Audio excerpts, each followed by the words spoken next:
Good evening and welcome to the Town of Douglas Conservation Commission meeting for Monday, May 16th, 2022. Time is now 7 p.m. We'll do a roll call for members. So if we go around the room. Eric Harris here. Mike Greco here. Mark Munjum. KG Deadly, aye. Tracy Sharkey, aye. Okay, so first item under discussion, orders to be signed. That's in our packet. The DEP number, Certificate of Compliance, 24 Shady Lane. You guys did that last time. RDA 31 North Street. Meeting minutes, do we want to do those now or later? I prefer to do it now. Okay. All right. So we've got August 2nd, 2021. Take a peek at that. Yeah, I mentioned this one. Can we mute that person, please? Paul? I mentioned this one, I think, at the last meeting, and there were some changes that I was looking for, but they have not been done. Mark and Eric were absent, and I had a problem with like an hour discussion on Shore Road towards the end that they just put a couple lines in there, Okay. but nothing's been amended or adjusted, so I'm still not good with that one. Okay, Steve, do you know anything about the requested modifications to the August 2nd?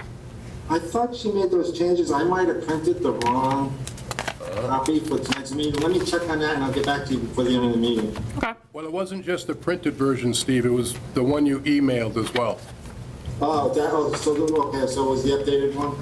the one you sent the other day. Let me just check on that real quick for you. May have been the wrong version. Could have been. Okay, so we'll move to March 7th, 2022. March 7th, I had a couple issues with.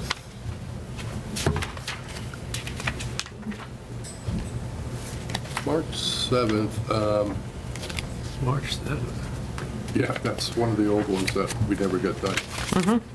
Under old business, number 4, just, it says 148 SHOR, that should be Shore Road. Okay. And I had in my notes that we continued it to April 4th, and that's not mentioned there, it just says Ms. Bacon's requesting a continuance. Last sentence. Yeah, it should be added to Board the is last putting that- sentence on okay. number 4. Yeah, it says the board is putting that on the April 4th, 2022 agenda for discussion. You're saying we continued that public hearing? Okay, it's further down, yep. No, that part's okay then. Okay. Just make that one grammatical change and that's okay. Okay. Want to we did approve it as continue. amended? Oh, sorry. Yeah, we did. Yeah, what was the change again? Just got to add a letter to Shore Road, it's just misspelled. Okay. But we did continue that public hearing We did. too, so. Actually, we So continued it a couple of times. Steve, number 4, first paragraph, there was a motion to continue the hearing to April 4th, 2022 at 7 PM. And then keep the second paragraphs, April 4th. Oh, never mind. It's on the I very, saw very, it okay. later, yeah. Scratch that. Just fix Shore Road. Yeah, still. Okay, will do. Okay. So if you want, I can make a motion for Yeah. that. Oh, yeah. So I'll move that the March 7th minutes get adopted as amended. Motion made by Art, Second. second by Mike. All those in favor? Roll call. Eric Harris, aye. Armand, aye. Mike Greco, aye. Mark Munjum, aye. KG Deadly, aye. Thank you very much.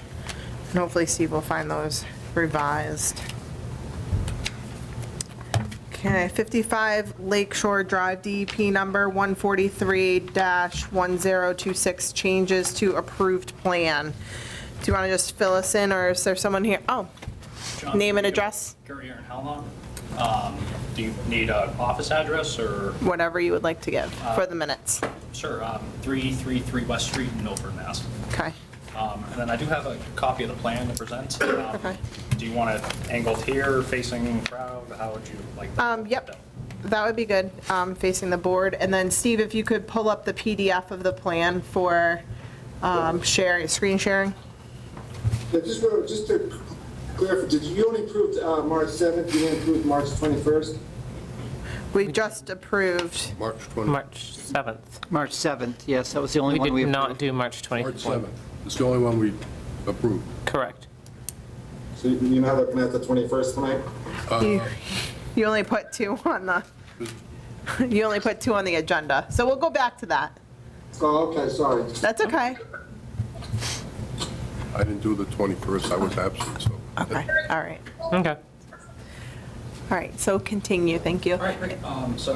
Just to kind of start off, John Federico, here in Elmont, representing our client Jack Goodison in this project at 55 Lakeshore Drive. Unfortunately, Kendra was not able to come tonight, but she did provide me with a copy of the plan as well as fill me in on some of the changes that have occurred to the site, and then just generally kind of get a feel from the commission on if these changes could just be reflected in a final as-built, or if we would have to go through any sort of amended order condition process for everything.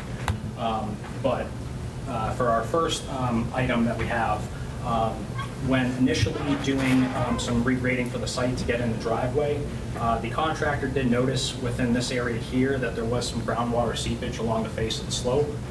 So to correct that issue and prevent any washout that could occur during the construction phase, they did have a 12-inch culvert pipe similar to the ones that were proposed up in this area here, as well as lower on the site over here, just to kind of help carry that water underneath the driveway and away from the project area.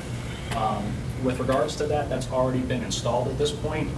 We don't have it located just yet, but again, we could have that reflected in final as-built. From my understanding, Steve has been out to the site and has witnessed that pipe in place, but I can default to Steve on that one there if he has any additional comments for it. Okay. So you believe this falls into minor plan change? Yes.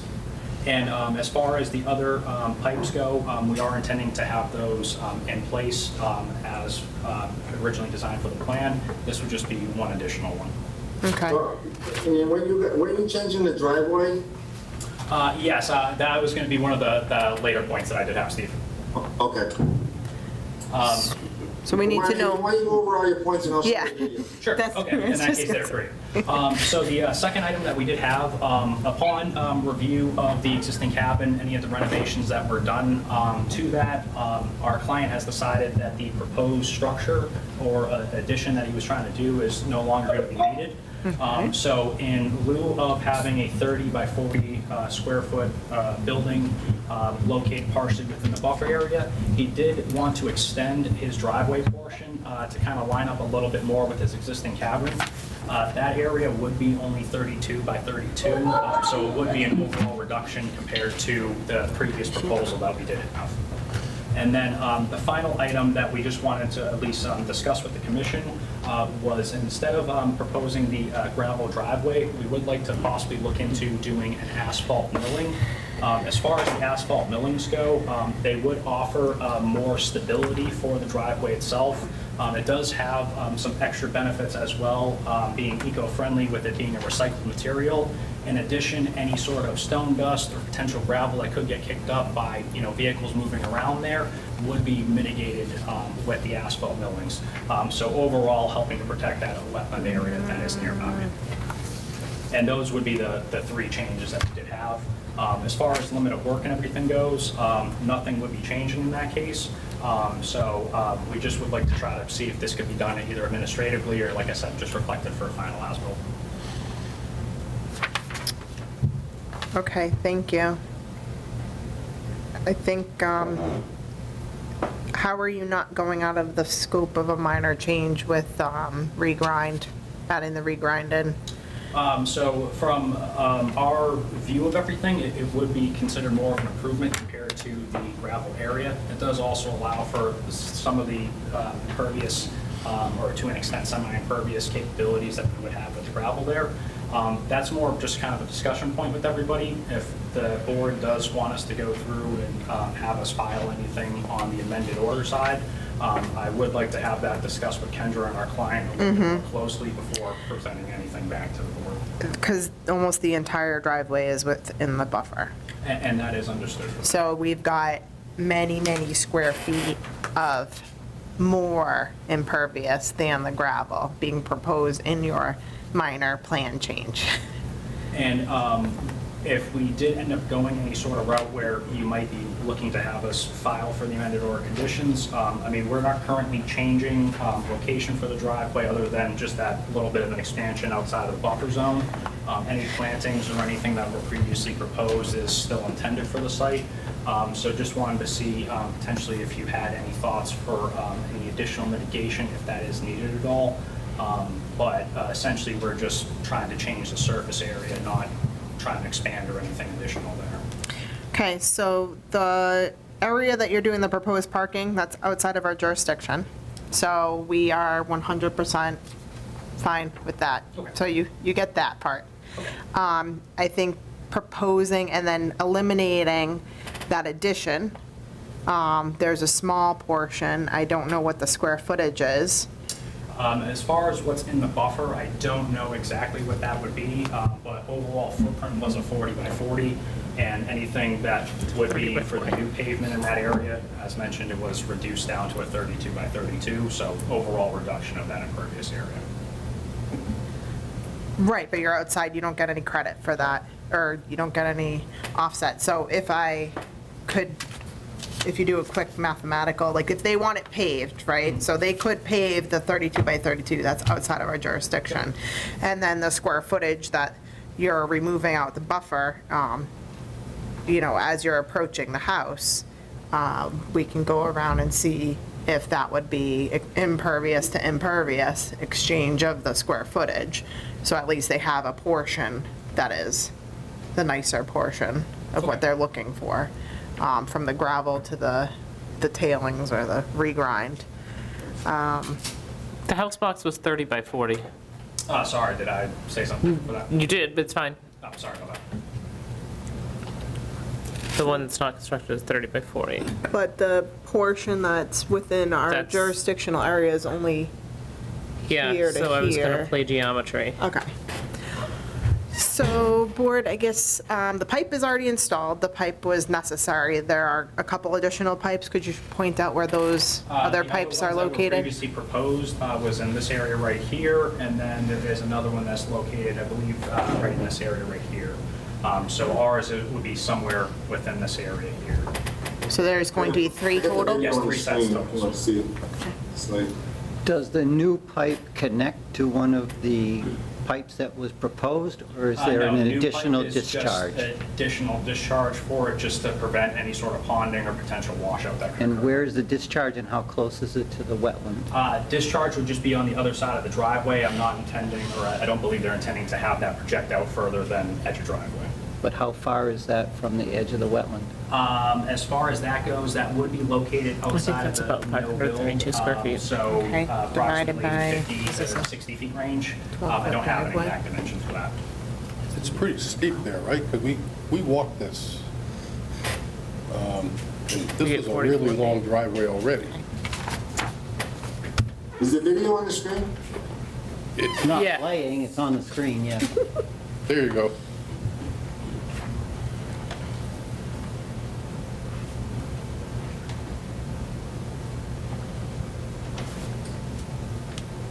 There's the pipe. Is that the new one, or is that one of the, It's going to be the new one.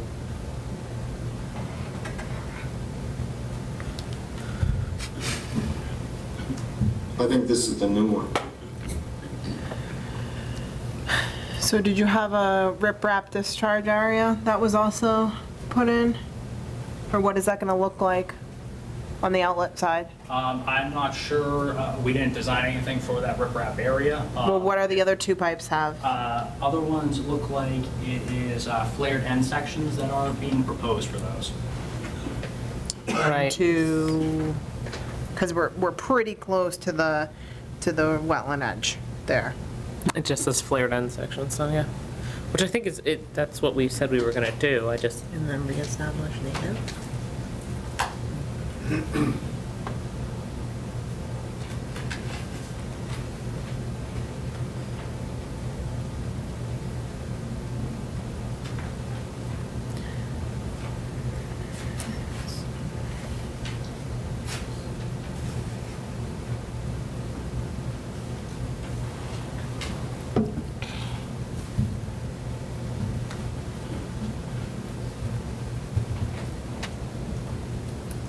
So board, I think first we need to consider with the additional pipe that's already installed, would that trigger an amended order of conditions for this project?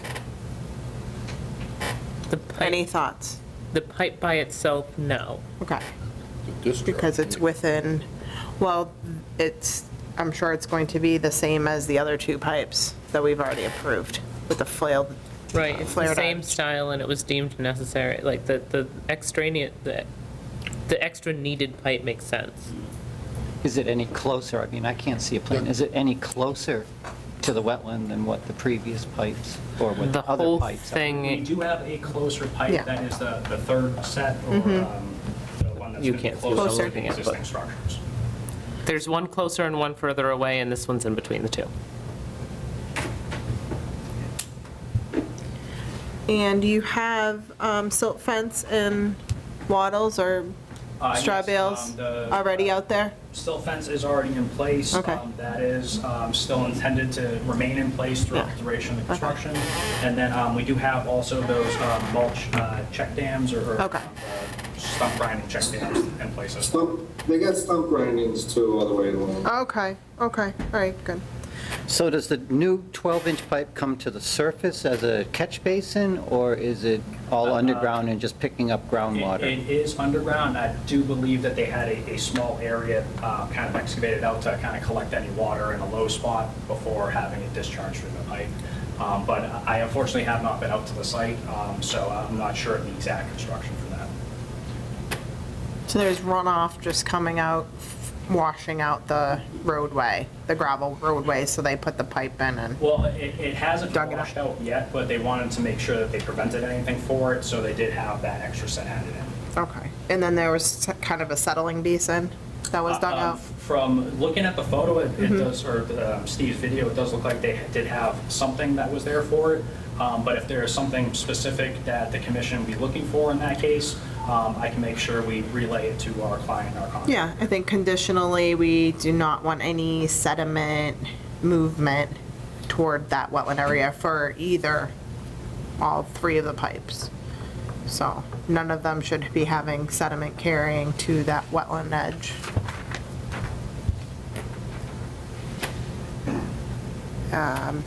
Okay, so consensus that we could consider the pipe as necessary, field change, minor plan change to the approval was within the disturbed area already of the project.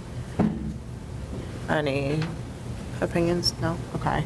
Well, I mean, I'm basically okay with it, but I don't feel comfortable with the amount of information that we have. I mean, I really would prefer not just be said a pipe was put in the ground and what's upstream, what's downstream. I mean, how much area is it collecting Okay. before it runs through it, that sort of thing. I mean, I'm just not comfortable with the information that we have. Okay. I mean, it's already done, so Yep. we don't need to actually make a decision probably tonight on that. It was brought to someone's attention that it was just put in the field. So which information, so you'd like the square footage of volume, so between that, the first pipe in the driveway to this one, to the middle one, what kind of area are we talking about that's collecting that? Is the 12-inch pipe suitable size-wise? And then what's happening on the outlet side as far as slope and I think that's a bigger settling? consideration. I mean, we had approved a plan that didn't have this pipe at all, so I'm less worried about how much it's draining and more worried about how it's out. Yeah, And if you could find out what the other ones are doing on the outlet side also, that'd be good. Understood for that. yeah, it says flared end sections, but I think we could deal with a little bit more detail. Not a problem there. As far as that goes, would that just be another, like, discussion setting meeting in that case? Okay, great, we can definitely make sure we And, reach out to the contractor. yeah, and give Steve all the information Sure. ahead of time, so we can look at it. Sure. Next would be the asphalt Yes. regrinds. So whatever the client would like to do with, outside of our jurisdiction, they can do. Sure. We did some quick math, which maybe you can do formal math on what the exchange is from not doing that addition. We did approximately 44 feet of A regrind. driveway. I figured you were saving about 532 square feet of impervious area. We divided that by 12 and got 44, which would be the length of driveway that you could turn into regrind as a one-to-one exchange of impervious area in the buffer zone. Okay. And then anything else would require us at least filing for the amended order in that case? Would or- require some good Reasoning? reasoning, Okay.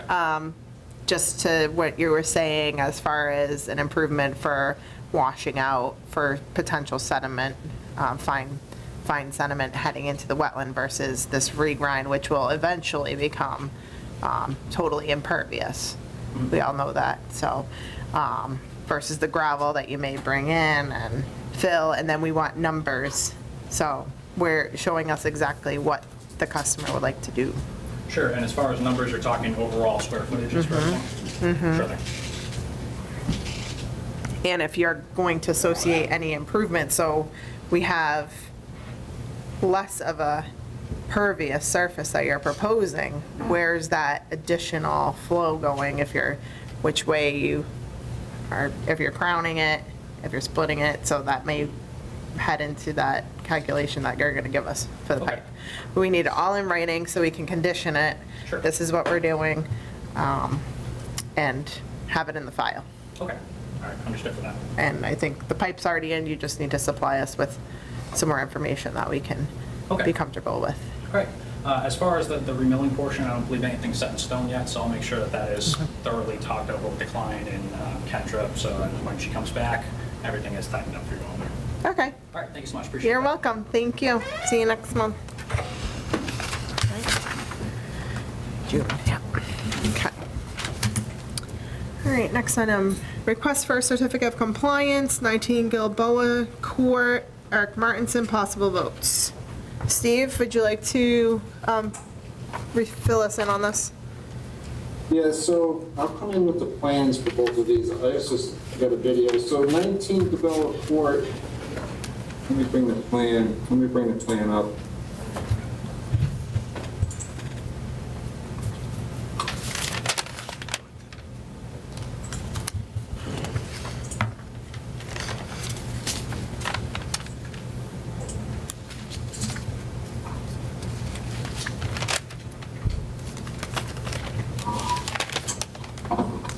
Hang on one second. This is not.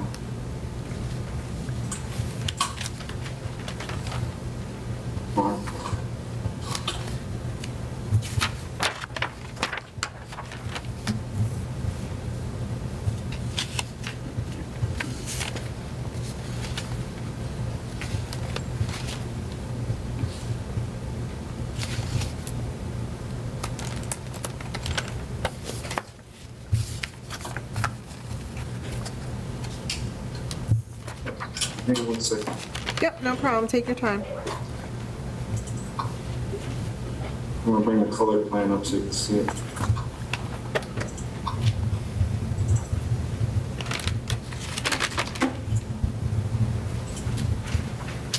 Okay, so this is 19 Ebola Court. As it pops up. So this was what came in front of the commission about a year ago.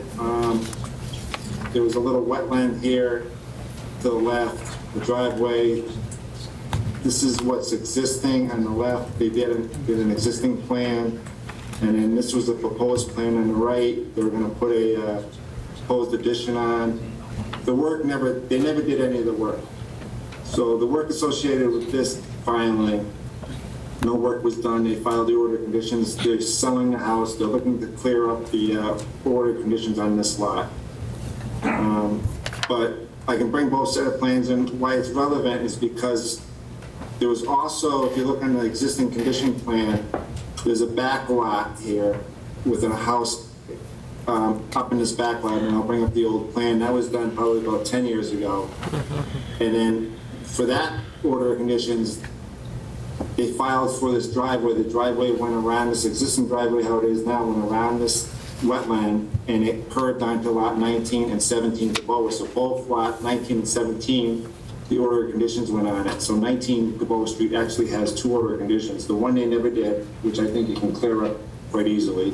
And then the one that they did the work on for 17, which the portion of the work was right here, was on 19 also, which they'd like to have cleaned up. And when was the work completed for number 19? I'm not too sure when it was completed. It was completed years ago, but when they filed, for 17, 19, I'm not too sure, but this is the as-built, this is the existing conditions plan that they filed with the 1006 order. That was it. And So do we have the application for the request and the letter of substantial completion from the engineer for number we have 17? we have the request with the letter. We don't, the engineer, I don't think, is no longer in business, Andrew Survey. So what they have is I'll show you they have this plan. This is the as-built plan, because when they filed for this NOI, they showed the as-built and they showed the proposed. And then let me bring up the old plan from the other one. What was the scope of work for number 19 Gilboa Court? For the... 17. It was the, let me bring it up. Just the driveway. Just that front driveway portion? Anybody here for this? No. So this is the NOI filing for 17. Okay. And so they came in, this is 17 here, and this is 19 here, so they curved the driveway around the wetland, which went on to 19 and then back onto 17. All this work with the house septic well is all on a gravel knoll, there's no outside the jurisdiction of the commission. Okay, so it was driveway only for number 17? Driveway only right here. Okay, and we have the plan, that was the proposed plan for number 19. So, 19, you're okay, right. thank you. I can show you the video if you wanted to. Board, I think number 19, Gilboa Court, I'll entertain a motion to grant the certificate of compliance due to no work being completed. which one is this? Number 19, So moved. motion made by Art, Second. second by Mark. All those in favor? Roll call. Eric Harris, aye. Art Monmany, aye. Mike Greco, aye. Mark Mongem, KG Dudley, aye. Thank you. And then we did do a site walk. Steve, were you bringing up the video or did you? He Yeah, is bringing up a video. Okay. Yeah, let me bring it up. This takes a I long time. think, that was great. Okay. I'm having trouble with the, hang on a second. Internet's slow tonight. But here's a video of the It's the weather. driveway. It's coming. This is the one, DP 1006, we're gonna put an addition up on the top here. It's a gravel knoll. Oh, no, the house is on a gravel knoll in there. Okay. So Steve, the driveway was I not just put asked in the him location that was proposed. The driveway, yeah, let me bring both set of plans. Looks like a mesa. It comes up and that floods the top. It's a mesa.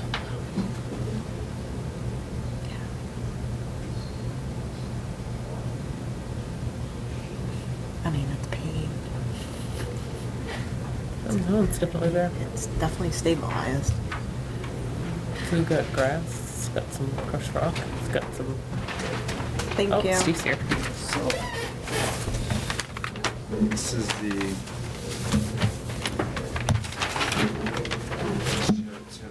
Oh, that's, So number 17. This is the as-built from 19, or for last year's. Yeah, the drawing. proposed. This is the proposed from 774. Right, much closer, right here. Just gonna go up here. Did they not make, oh, so this was gonna be a retaining wall, what did that turn into? Just that, I don't Yeah, think that so. rock stuff, No, oh, that's what's hay that? bales. Oh, sorry. That's how, well, they had hay bales back then. That's how they do it. Oh, I just didn't know they looked like that in the drawing, sorry. It says that straw bale line. So we do have a letter substantially compliant with the originally approved order, right? On file? I don't know. No, they came in for they came in for a certificate of compliance, it was a sawmill lot. And so I Okay. came in and they gave them the request for determination with using the letter from the engineers and and we need an as-built plan. And then because they wanted to submit this because the as-built was already done for this project, that use that in compliance with the 007, the 774 NOI, the old one from 15 years ago. We can condition of getting the substantial compliance letter from the engineer. We know that the engineer is still available.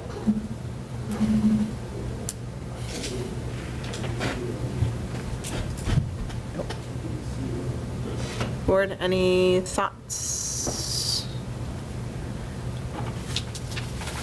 So you said the engineer's not in business anymore? Well, Andrew's survey isn't. They were taken over by I think they were Dupree. taken over by someone else. Yeah, Oh, yeah. I mean, I'm pretty sure they bought them, bought all the files. Yeah, So someone is available. yes. I would think. Yeah, I would want to see that, I mean, because it is, to Mark's point, it's closer.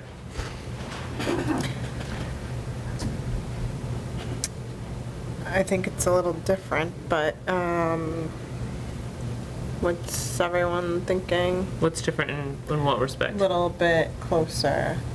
And the wetland is Correct. different looking also. Yes, And we do require with the application for the certificate, an as-built plan. absolutely, and I would want And something the to explain letter to me. of substantial compliance from the engineer. Right, So what are you determining? We're just discussing. We're still under discussion. Can you, it's Lucille Prince's, everyone online, please stay muted unless you are addressed. Thank you. Okay, board? I agree with what you just said. I think that, to really have this be finished and completed, we should get the as-built and the letter. Okay. Yeah, letter from whoever the engineer is. Okay. Do we want to condition the issuance of the certificate of compliance on getting the substantial, I mean, it's a very old project, I think. Yep. So if we have that in the file, I'm sure they can easily overlay it and put their stamp on it. agreed. Okay. So I'll entertain a motion to issue the certificate of compliance with the condition that we receive a substantial completion from the engineer. Is there a time frame that you put on that? Steve will release it once he gets the letter. No, I mean, on them getting us that as-built. No, but he No. won't, they won't get the certificate from Steve until they give us that letter. So say they just have to make a phone call. They won't have to wait till the June 6th. They want to sell it, so they get Yes. this done. Yeah, I Right. would think that they, right, Yeah. exactly. They're all going to be under the gun. So I think that's, Okay. I think that's reasonable. Agree, so moved. Motion made by Katie Grace, Second. second by Mike. All those in favor? Eric Harris, aye. Art Robin, aye. Mike Greco, aye. Mark Mongemi. PG Diddley, aye. Thank you. So, So for clarification, you'll sign both of those tonight, and if I get the paperwork in the as-built, then You can I can release it. yep, you can release the 19 right away. The 17 would have to hold until we get the paperwork for the file. Thank you. Thank you. Sleepy Hollow lots 20 to 23, small wall install to increase backyard.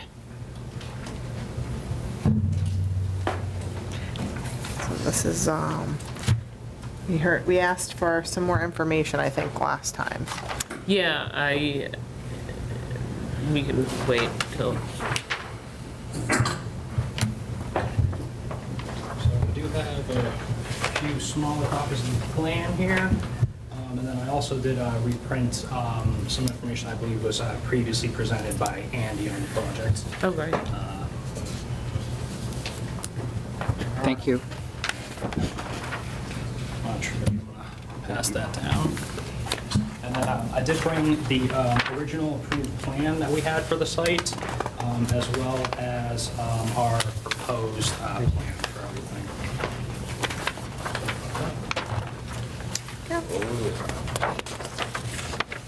Do you have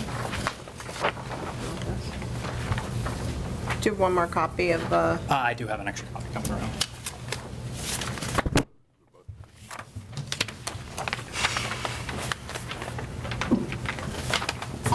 Thank you. Would you like me to show anything from previous approval at all, or just kind of show what's? If you could give us the delta of what you want to change and kind of give your reasoning that you should be qualified for a minor Sure. modification to the approval. So with regards to everything, along this proposed tree line that we have is our previous limit work with erosion control barriers that were installed. We're not intending to change any grading near that area. No erosion control is being proposed to be moved or anything along those lines as well, so wetlands should be protected same way as originally approved. For what we're proposing here, with a couple of the house styles that are going into a couple of these lots, where we originally had a larger slope area that came down, in some cases, we were within 5 feet to 8 feet of some of the bulkheads and some of the decks that were being proposed out there. So essentially, just to provide a little bit more of a backyard area for some of these folks, we were looking just to do a 4-foot boulder wall that would be placed at the toe of the slope essentially, and allow for approximately about 10 feet of additional backyard area to be added in. In terms of the overall grading, nothing's being changed in that end. We won't have any of the runoff on site that will be going out towards the wetlands. Everything would be essentially channelized into a shallow swale as previously proposed, and then all of that will dump into the existing detention basin to get its treatment attenuation before discharging off-site. We do have 4 essentially segments that are being proposed on lot 23 down through lot 20. And in some cases, if we can have everything kind of blend in to become one, continuous wall, we'll do so. If not, essentially, work would be limited to each lot so that it does comply with each lot being under its own order of conditions for it. So essentially, in terms of like anything grading-wise or some of the concerns that was previously expressed with the berm that was out there, we are maintaining the 401 elevation as previously proposed for it. Essentially, we're just cutting off a portion of the slope internal to the site and just allowing that space to now be more usable area. We had an issue when we talked about this a couple months ago about going from conservation mix to grass. I'm not aware of anything fully for that. I believe when we did look over the order conditions, anything that might have been specified for it potentially was on lot 18 or 19 where there was some grading that was going down to the wetlands. Essentially everything on our end, we're holding the existing grade and essentially burning everything down towards the internal portion of the site. So anything along this edge here is still intended to be remaining existing conditions as it currently stands. It would only be a change towards this portion of it. And for some cases, we do have 100-foot buffers shown here, so work is, in the majority of it, outside of the 100-foot buffer. But again, we do have it running along the buffer line here and within the 100-foot buffer on lot 20. So understood that we don't have jurisdiction to say one way or the other on the lots that are outside the 100. The conversation that you remember, was, using this diagram as an example, this slope had been intended to be covered with a conservation mix to reduce potential erosion on the slope. And so this kind of triangle surface, this hypotenuse, would have been covered with conservation mix, but now with the planned change in this being backyard space, you're proposing that this flat backyard space now be grass. Essentially, I mean, if it was going to be on the slope, it was intended to be some sort of grass mix that was out there for it. Right, but it was I a don't- conservation mix versus, it was potentially a mixed, there was some biodiversity there that you are losing when you go to a lawn. To an extent for it, but with regards to any of the slope on this side, I don't see why we would have had approval for a conservation mix where that's, well on the the uphill side of what's being proposed there. Essentially, we had that crest line that did kind of run through everything.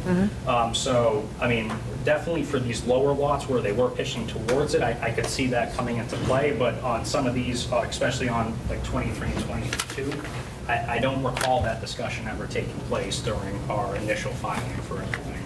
Okay. What does your plan say? There's no, Murray Bristol, Sand and Stone. Reading through the order of conditions, there's really no delineation for seed mix on these slopes. Okay. So we were hoping just for, a grass slope. If we have to do the top with conservation mix, that's fine to kind of continue with, establish a good slope, but, the bottoms, I don't see a problem with, creating a lawn space for that. If there's no real delineation for seed. That was called out in the order. Yeah, it probably says stabilize. Stabilize, As far as slope slopes- stables, Yeah, as far as stabilize. slopes go, again, no changes from the original design of the slopes. So they are proposed at 3 to 1. There is a small area, I believe, through here that might have been 2.5 to 1. But that is something that has been existing on site in other areas where we've had no issues with erosion or anything along those lines previously. So again, we're just essentially just trying to help cut down and provide a little more there. Overall, the net area, we're still looking at the same amount of grass area for it. We could be open to possibly having some discussions, in this area here, but ultimately, it is going to be something that homeowners would like to maintain. So I'm not sure how well any sort of conservation mix might hold up. Oh, no, it wouldn't make sense. That's the entire thing. I don't have an issue with the slope. Okay. No, my only issue is losing some of the space that otherwise wouldn't be lawn to become lawn. Well, I mean, as far as the slope area, if it would be grass, I mean, I'm not sure how we're necessarily defining a lawn in that case, but, I mean, grass to grass, it's kind of 1 to 1 in my opinion for that. So if you could give us the increase disturbance within the buffer. So as far as that goes, I mean, when we say increased disturbance, we From are the building the slope there, previously so- approved plan, Okay, so just for my. pulling it back, pulling it back. So are we entering the buffer in any location? As far as what's proposed for the grading that was taking place, it's all within the same limits that we previously had. It's not like we're coming further away or anything to provide it. Again, essentially, if we have the slope like this, we're just cutting it off to provide the wall. This was all graded to begin with. Outside of the jurisdictional area? No, across No, it was everything. Like we had Okay, our which berm proposed. portions, which portion? So what is the square footage? I don't have an exact number for that. I can get something back to you there. Okay, I think that's what I had asked for last time, for the impact, the overall. You have to prove to us that this could be considered minor. I mean, as far as it goes, with the disturbance area, I mean, we would be disturbing it for the grading itself anyway. So, I mean, overall, we're not making any sort of real net change on what's being disturbed out there. Okay, and the limit of disturbance is the It's- same location? Yep, proposed tree line, berm height and everything still remaining the same. Again, essentially, it's just trying to replace a slope portion, not the overall slope, just a portion of it with that wall, just to allow for some more flexibility there. Okay, thank you. Board? Would you say a 4-foot wall? Yes, not to exceed 4 feet in that Yeah. case. comments, board? It's within the approved disturbed area That's cool. on the order. I don't have a problem with it. Sounds minor. Okay. I'll entertain a motion if we want to, do you want to add any conditions? You have a hand raised. I'm sorry, it's not a public hearing.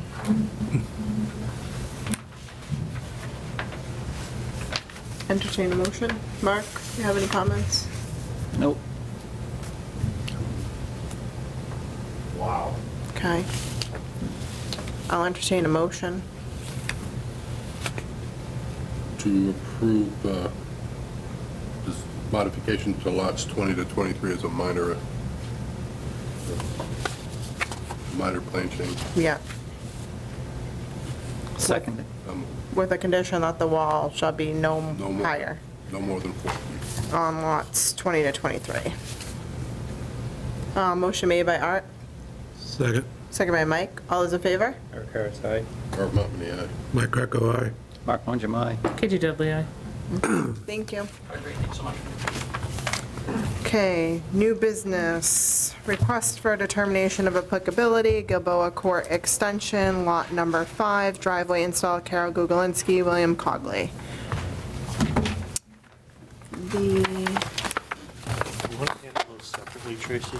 Because there's 5 and 6, they butt each other, so that it's the same exact driveway. okay, do I have, We have one on our folder as well. my, Yeah, Let me this just is the read. old, I'll explain this in a second. okay. We can do it either way, but, Which, so, 1 second, please. Let me just read the, The advertisement. this was number, you did it 24 lot, okay. Lot number 5. Town of Douglas Conservation Commission, 29 Depot Street, Douglas, Mass. 01516. Legal notice for public hearing pursuant to Mass General Laws, Chapter 131, Section 40, Massachusetts Wetlands Protection Act. The Town of Douglas Conservation Commission will hold a public hearing on May 16th, 2022 at 7 PM for for a request for determination of applicability filed by William Cogley located at 24 Gilboa Court, Lot 5, for work to be done pursuant to the Town of Douglas Wetland Bylaw and the Wetland Protection Act. Mass General Law 131, Section 40. The proposed work involves driveway and associated utilities. Public participation will be available by attending the meeting at the Town of Douglas Municipal Center located at 29 Depot Street, Douglas, Mass. Pursuant to Governor Baker's June 16, 2021 order suspending certain provisions of the open meeting law. General Law, Chapter 30A, Section 18. The public may participate in this meeting via remote participation. A website for the meeting will be provided on the conservation agenda posted on the town's website, douglas-ma.gov, at least 48 hours prior to the meeting. Copies of the request for determination of applicability may be examined electronically by contacting the commission at 508-476-4000, extension 205. Okay, thank you. Name and address, please. Jude Dobbin, OHI, 15 Beach Street, Millbury. Good evening, I'm here representing Carol Goldwinski and Bill Cogley, who are developing this piece of property. We have an existing order of conditions on this site, and the basin's been built. Steve has some pictures up there of the basin that's being built on the spillway. We've installed the erosion control per the order of conditions for the original subdivision plans. The main question is, when we were getting ready to construct these, we wanted to construct 6 and then 5 and then work our way out to the street so that we can finish the land and the houses and work our way out of the subdivision. So we wanted to start with lot 6. And we were looking at the order conditions for the property, and we were looking at the plans for the property. And on that front sheet, that's the original approved order conditions. But on that sheet, there's a note in the upper left-hand corner that says, any further work on individual lots, we shall come before the Conservation Commission. So we contacted Steve, and we brought Steve out, and this has been cleared for a few years now, and the erosion control is already in. The driveways and the houses were shown on the original subdivision plan. And now we went out and did the septic system testing, and the septics have been designed, the houses in the driveway didn't change from the original design, the original approval of the subdivision, and the septics are well outside of the jurisdiction of the Conservation Commission. If you look up at this yellow line here, this is the 100-foot buffer zone. So there's a portion of driveway to get to Lot 6 that's on Lot 5. That's why we have 2 requests. And then there's a small portion of Lot 6 driveway that's within the 50 to 100-foot buffer zone. All other work is outside of the jurisdiction, and in fact, those houses act as the divide between where that water and grade head towards the back of the property, where there's another additional erosion control installed out in the back, and then the driveway portion slopes towards the wetland that we're talking about now. What's your proposed material for the driveways? Asphalt. Okay. So that would need to be noted, board, because we just have proposed driveway on here. I'm not seeing it. Did you put that in your RDA? The wording for your request? I don't think I put asphalt, I Okay. definitely put driveway and associated utilities. but Okay. I did not put asphalt. Okay. All right, board, any questions, concerns regarding this? We've got all the erosion controls in place. Limited disturbance is the same as the subdivision approval. No, I like that. Understood that it's outside of our jurisdiction, but curious, where is the septic system? 'Cause it's not shown. Flip it to the page. Next page. Oh, on the next page, thank you. Wait, why do you, no, this one. Oh, the You other have next to? page. Yeah, she, Or did I only give you one? no. You gave us, no, Okay. we had the one that Steve gave us, so I need to look at the This second one's page, nicer. the more updated one Yeah. that is large enough to read. Yeah, I asked them to put it all on one plan. The other thing is the WS line here, water service, right? Yes, Did we include that in our request? associated utilities. Okay, are you sure? Yes. Okay, so I'm gonna add that as a condition also. The proposed riprap with the pipe, I'm assuming there's a pipe? No pipe, that's just What to is get the that? water, that's just so it doesn't erode. We've got the driveway pitching down towards that riprap area. Okay. So that's just where the water's gonna concentrate. Okay. So we didn't want it to erode. There's no pipe No. into anywhere, out of anywhere? Okay, It's just protection, scour protection. okay. Then there's that other drainage structure, which is on Lot 5. The detention? Yeah, Yeah. That's definitely been part of the okay. original order. It of says conditions. individual lots, that's why the wording is a little Yeah. odd. So, okay, And not being in part of the original approval, I was slightly confused. yeah, well, typically if it's just the roadway subdivision and then there's something in the backyard or something Right. not associated with that street construction, then it would be an additional filing versus now that's on an individual lot, that drainage system. That's typically how I like to do it. Yeah. The client was under the impression that it was all taken care of when the original order of conditions came out, so that note was a surprise to them. And Okay. when we read it, taking over the project after. Yeah, may have made sense then. So we decided, instead of just going ahead and doing it, to Thank come in you. and Yeah. file Okay. and discuss it with the board. Good. So, any other comments? I'll entertain. The plan seems to show, the original plan shows either the driveway is shifted or the detention basin has gotten smaller, because the driveway seems to be going through the detention basin. Driveway acts as the barrier to the The scale's different too. The driveway's here, and that's the edge of the detention basin also, Yeah. so it rides along the edge of the One inch- detention one inch basin, equals and then 20, comes 20 down equals 40. once it Mhm. gets off of the Figure slope that of the out. detention basin. So this is all carved out, this is slightly higher here. It's very, very flat, so it's not a big elevation change, so And it's 40 scale on one and 20 on the other too. So that may be throwing things off a little bit. So our duty here Those are tonight the is video back up? to determine whether this is an RDA or whether it needs to become a notice of intent, correct? Right.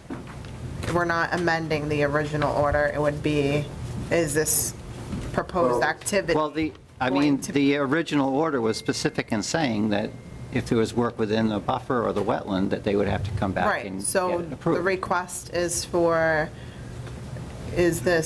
this negatively affect the resource area? This proposed activity? This changed. No, no change. Oh, this whole activity. This is an RDA, this is a Okay. fresh. So it would be portion of an asphalt driveway and a minor water service work on 5. Okay. The clearing So- limits were established. Yeah, so in the 5 original, is, My impression. Yeah, no, I yeah, go ahead. I am not in favor of approving the RDA because I feel like I would be setting a precedent for future projects. We're looking at a project off of Conservation Drive currently, and they've specifically said to us, you're not approving the lots will come back if they need approval to, to work within the wetlands and buffer zone. I feel like, this should file for a notice of intent. we do not set precedents here, and the activity is the install of a water line in a very small portion jurisdictionally, as well as the driveway, the proposed driveway, which is, Mark, if you want to just look at my paper, it's this portion is jurisdictional. Right. So we require single-family home, so the activity would need to be, if you decide a positive determination of applicability, would mean that the proposed work may negatively affect the resource area. They are filing an RDA, a negative RDA is a permit. Correct. So the work has already been, it's already been disturbed, this area, and the erosion controls have already been installed and inspected. There's just no driveway yet. Right. Okay. Well, so it being a plan, what's the width on the driveway prior to the first house, and then the width of the driveway going to the second? As it crosses the property line? It goes from 16 feet until it passes the first house, and then it goes to 12. Okay, thank you. Did you look at the potential to shift the houses further from the wetlands so the driveway itself could be outside of the 100-foot buffer?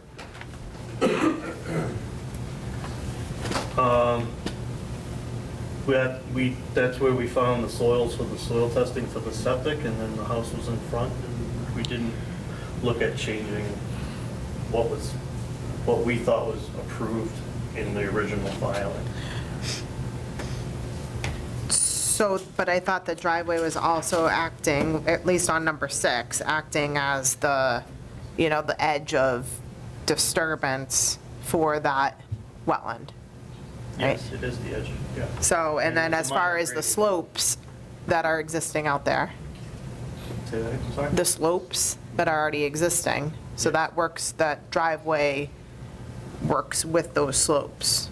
Correct. If you notice that once we get off of the berm of the driveway's on top of the berm here, once we get down, we get quickly back down to grade so that there's relatively no grade change in this area here. And the other issue is the shared driveway. So the house lot number 6 needs access. So even if you were to move the driveway, you're already disturbed within that the 50 to 100. And then using the existing slopes versus removing material out of that area and disturbing even more. And this hay bale line has already been installed, and we've cleared up to here.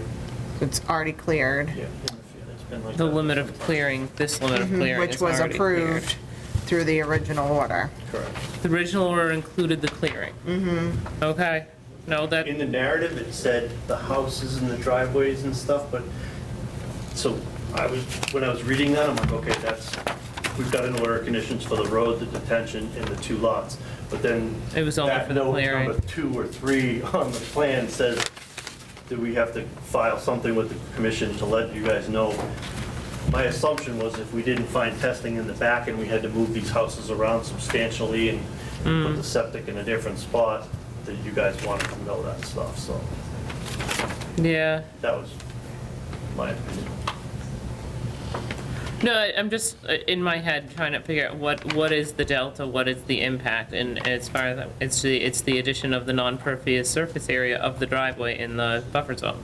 It's the thing that's not there, that it would be there. Yes. You, it's probably not important, you swapped around the turnarounds from the original plan? I gotta look. You just mirrored both of them. Comes down here, and it was going. I don't know if that's, Yeah, I would just hope so that they doesn't didn't make turn any around in difference. front of their houses, because there's gonna be walkways to connect the driveway to the house. So now they're turning around not in front of their houses, okay. Yeah. It's kind of atypical of So the way we we'll- show, but I on this understand. one, your a question. little bit of a decrease because it's outside. But we can get there when we get there. Yeah. Board, comments, questions? Mark? No. Art? Mike? Mark? Nothing else. Kitty Grace? Yeah, nothing further. Okay, I'll entertain a motion.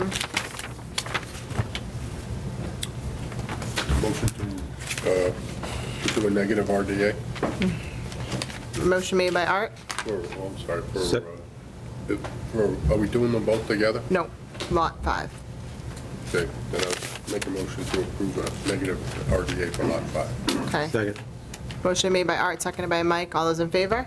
Eric Harris, aye. Art Monmany, aye. Mike Greco, aye. Mark Mungem, no. KG Deli, aye. Okay, thank you. Just hold up 1 second.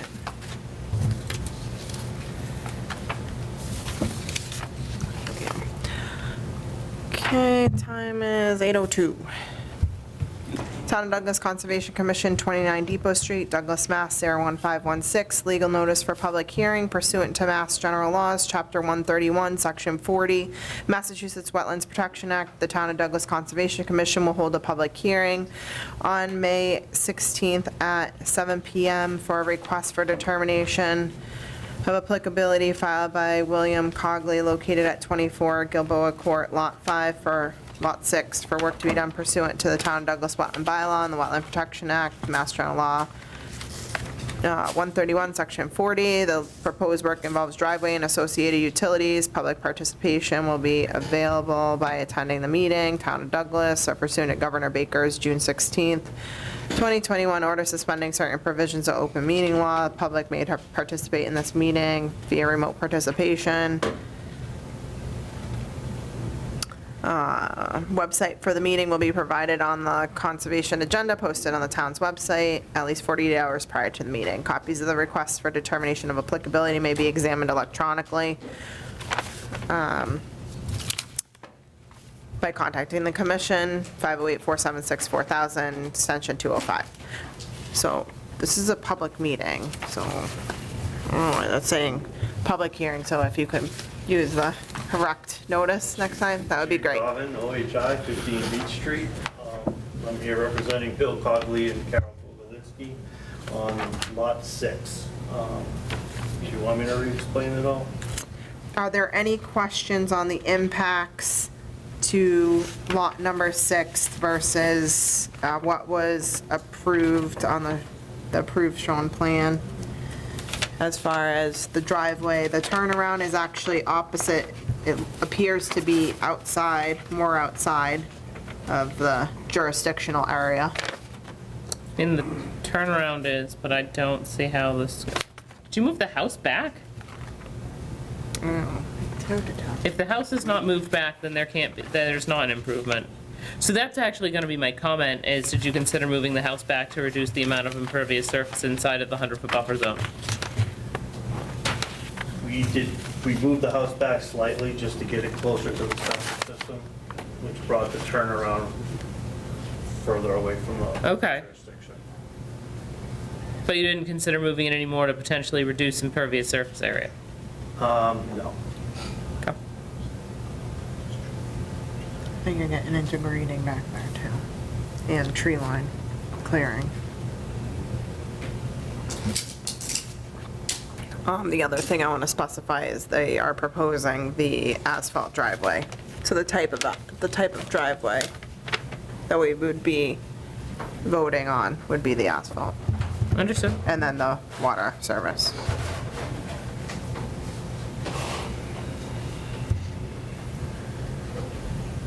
Anyone have any comments? I will entertain a motion. What's the planting going to be between the driveway and the 50-foot wetland buffer and in front of the house? How is that going to be treated, planted and treated? Grass. Right up to the I wetland? don't- Yeah, it doesn't seem reasonable to looking at it, to have grass all the way to that hay bale line, just having to have to mow my lawn, I wouldn't have to want to take care of this area here, but I don't know how we would condition that with an RDA on what we can put, where we could put grass and where we couldn't, but we're definitely flexible with where grass and, say, wood chips or wood shreddings could go. So the previous Say from approved, the edge of drive, I'm sorry. yeah, it was the 50-foot, Yeah, the 50 here, yeah. And then what's happening where that riprap is? yeah, right here, we don't have anything specified. I mean, I'd like to definitely see that the area between the driveway and the riprap and the 50-foot buffer be a conservation mix and allowed to go back to Absolutely. And I would like to see something set up as a border in the front yard of that house. Here, Yeah, it's something between there and where your limit of work is. So I would take a line off the corner of the driveway. About the 75. Hold the 75. Hold this, yes, yes. So it's I was appearing, just gonna say the same thing. Yeah. The edge of driveway and then Yes. 75 feet yes. has to be. So some kind of marker, and again, I don't know what's going to look weird there or look good there. I mean, we say things like boulders or split rail fence or whatever, but like something to hold the 75. It could be done Demarcation. with shrubs, it could be done even with, there's no grading Split shown there, rail so I don't want to fence. add any grading that there's not there. Yeah, split rail fence. Yep. Some anti-creep method of the We've applicants. got some rocks out there. So Okay. All right. certainly place those between the edge of the lawn and where we're gonna put the conservation. Yeah, I don't know Yes. how you would have the grass anyway, where the riprap is. I'm not really sure what's happening right there, but, Yeah, well, so, Right, no, you put the riprap on the plan without having planned that. Yeah, no, absolutely. And prefer that would be true of understood that we just approved 5, but I would think it would make sense to do that in the small piece of 5 too. agreed. Okay. Sounds good. I'll entertain a motion with those conditions. To issue a negative RDA for lot 6 on the Ebola Court. With the conditions that Yep, and if we could have a revised plan submitted to Steve for the RDA filing for both of them. Second. All right, did you make a motion? I did, Okay, motion made by Art, second by Mike. All those in favor? Eric Garside? or Mopany, aye. Mike Greco, aye. Mark Mungin, KG Dudley, aye. Okay, thank you. Thank Good you. luck. Could I ask a question? Sure. Yeah. Want rocks put in a certain place? Because I've been saving a lot of quartz rocks. So I've been trying to find a nice place to put them. So So whereabouts do you want those rocks? Jude will be You'll- demarcating that on the revised plan. Yeah, the 75 Alright, approximately. Thank you. You've been saving them for a reason. I have. I wouldn't let them bury There's me. more of them saved rocks. Okay. Okay.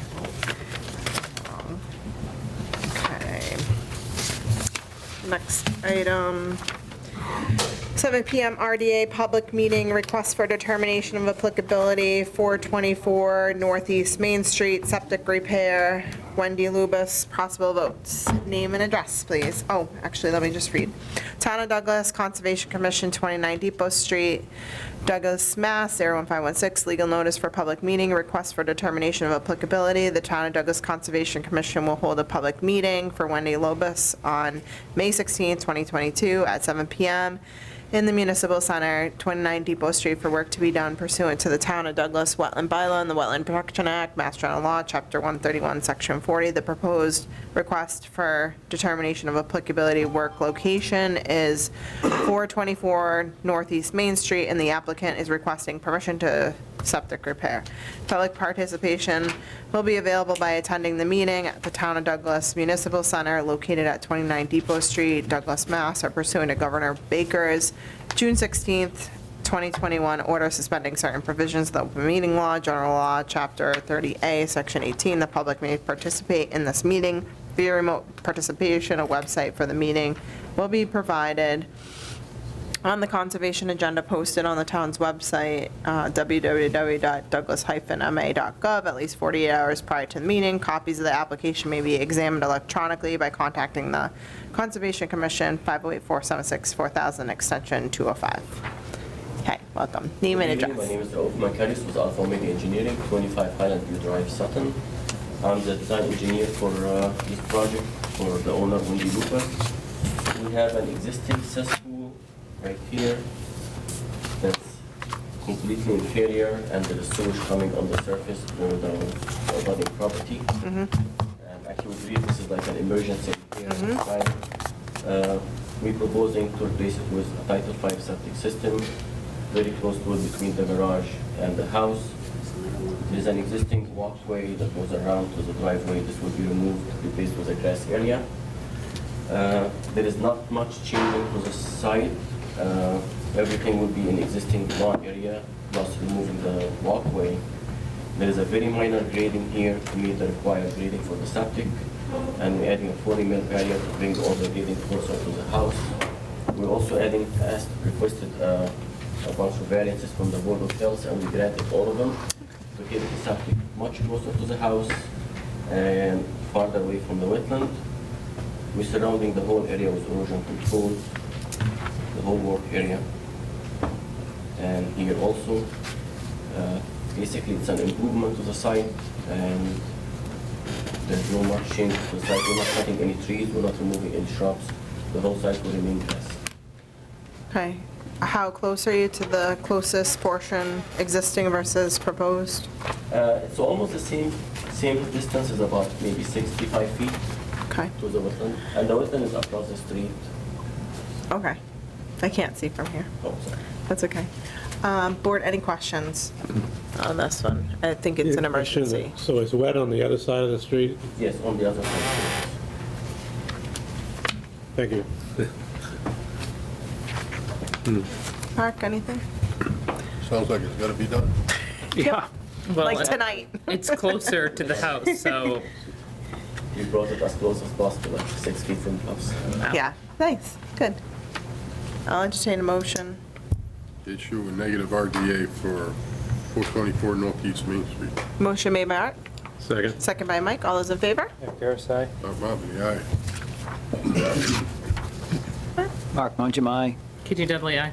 Thank you very much. Good luck. Next item, request for determination of applicability, 251 Southwest Main Street, bathroom addition, Brunton, Carolyn, Dorval.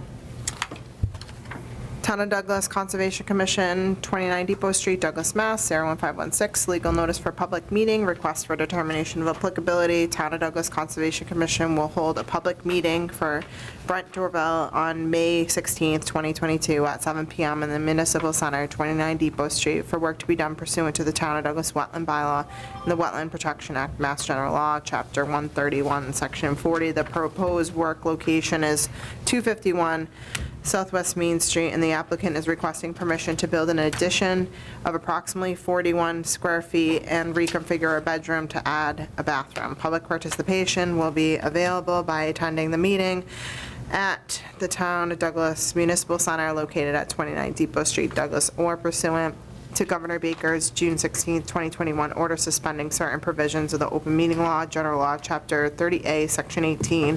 The public may participate in this meeting via remote participation. A website for the meeting will be provided on the conservation agenda posted on the town's website, douglas-ma.gov, at least 48 hours prior to meeting. Copies of the entire plans and file may be examined electronically by contacting Conservation Commission, 508-476-4000, 205. Okay, name and address, please. My name is Brent Dorval. I live at 251 Southwest Main Street in Douglas. Thank you. Good evening, everyone. Good evening. Just, what we'd like to do is move a wall out about 3.5 feet by 11 feet, as you can see in that picture. So there's an existing flower bed right there. So we move it out 3.5 feet. It's about 11.5 feet long. Move that wall out and then reconfigure the bedroom so that we could add a bathroom. So the 41 square feet that we moved out approximately would be the new bathroom. Okay. Do you have any plans of where the where the wetland is located compared to your addition? Yes, I do. Those were provided, but It's Bedlam Pond. I do not have any documents. Oh, here is You something. should. If you want to see the video, So it's Bedlam Pond. Oh, okay. So we're getting no closer than what the existing sunroom is, and we are replacing an impervious with another impervious of 41 square feet. Whoa. that's correct, yes. So the sunroom is 32 feet from the high water mark of Bad Luck Pond or Laurel Lake. And the closest point of the new structure will be approximately 42 feet. So you're right, it's no closer. Okay. Will you be excavating, so how are you doing the foundation? Are you going to just come out on top of that slab existing there? There's a couple of different options. The plan shows to excavate and to put in like a standard wall, but there's a couple of new ways to do it, and Dick Ballou is going to do this, and we could either use piers or another method where you pound some pilings into the ground so that we don't disturb the walkway or really too much of the surface. Okay. What are you going to prefer to do? I don't think, if you're going to use a machine, we would want to know a sequence of construction versus if you're going to do the pilings. What I prefer is the pilings, because it won't disturb anything. Okay. And we'd have to discuss that, I imagine, with the building commission, just to make sure everything was within specifications. Yeah, we have other conditions that, like, machinery can't be parked overnight within the that kind of stuff that we would be concerned with. Yeah, no, that would be fine. Those are similar to the previous time when we put the sunroom on. Yeah, no, this would actually be, this is less intrusive, so it would be very similar. I only had a question, because especially in this section of the video, the roof drains into the flower bed. Where are you going to reroute that downspout? A good question. So the roof will actually be bumped out, about 6 or 8 feet. And what you can't see is we have a tie-in right there. So what we're going to do is we're going to tie right into that drain right there, so that there won't be any runoff like that right now. Okay. Yeah, because you said, we say like the flower garden's impervious surface, but right now it's been used as a drainage area, which is nice. And so I just want to make sure that we have something similar for the water coming out from the now larger roof. So that's just going to drain basically the same area that the walkway drains to. That's correct. Okay. That's correct. So we also need to think about erosion control. So you didn't propose any on your plan. Were you planning to install a barrier like straw wattles, stake straw wattles as a limit of the work? We could do that. Be happy to do that. If you're doing piling, so there's minimal amount of excavation, I mean, it would just, I don't know.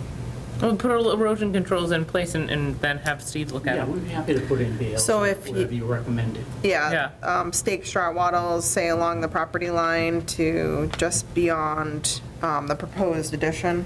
Sure. Length, something like, can you see this? So in between, you can I- Short answer is like no. that, good. Or she drew in pen. Oh, probably yeah, about that, 40, 50 that would be feet fine. total. Yes, Okay. And then you would call Steve for inspection. yes. So, board, any questions?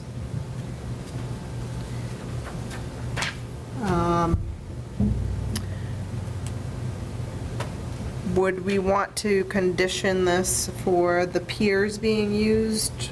If they run into an issue with the piers, is there a backup plan?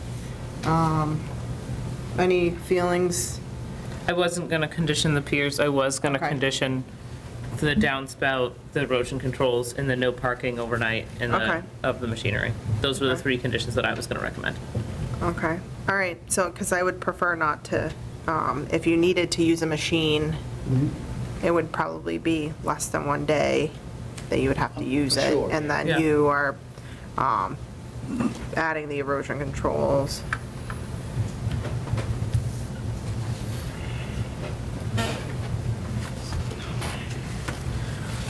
Anything else, board? I'll entertain a motion. I make a motion to issue the negative RDA with the 3 conditions just listed, which are the installation of the erosion controls from the property line to the front of the area that's being worked on, no parking of machinery overnight if that's needed, and making sure that that downspout is rerouted as you described. Within the 100 foot for the machinery. Yes, No Right, parking yes, overnight you could within the park them 100. outside the 100, yeah. yeah, for sure. Okay, motion made by Katie Grace. Second by Eric. All those in favor? Eric Harris, aye. Mark Hoffman, aye. Mike Greco, aye. Mark Monjamai. Katie Dudley, aye. Thank you very much. Great, Good thank luck. you.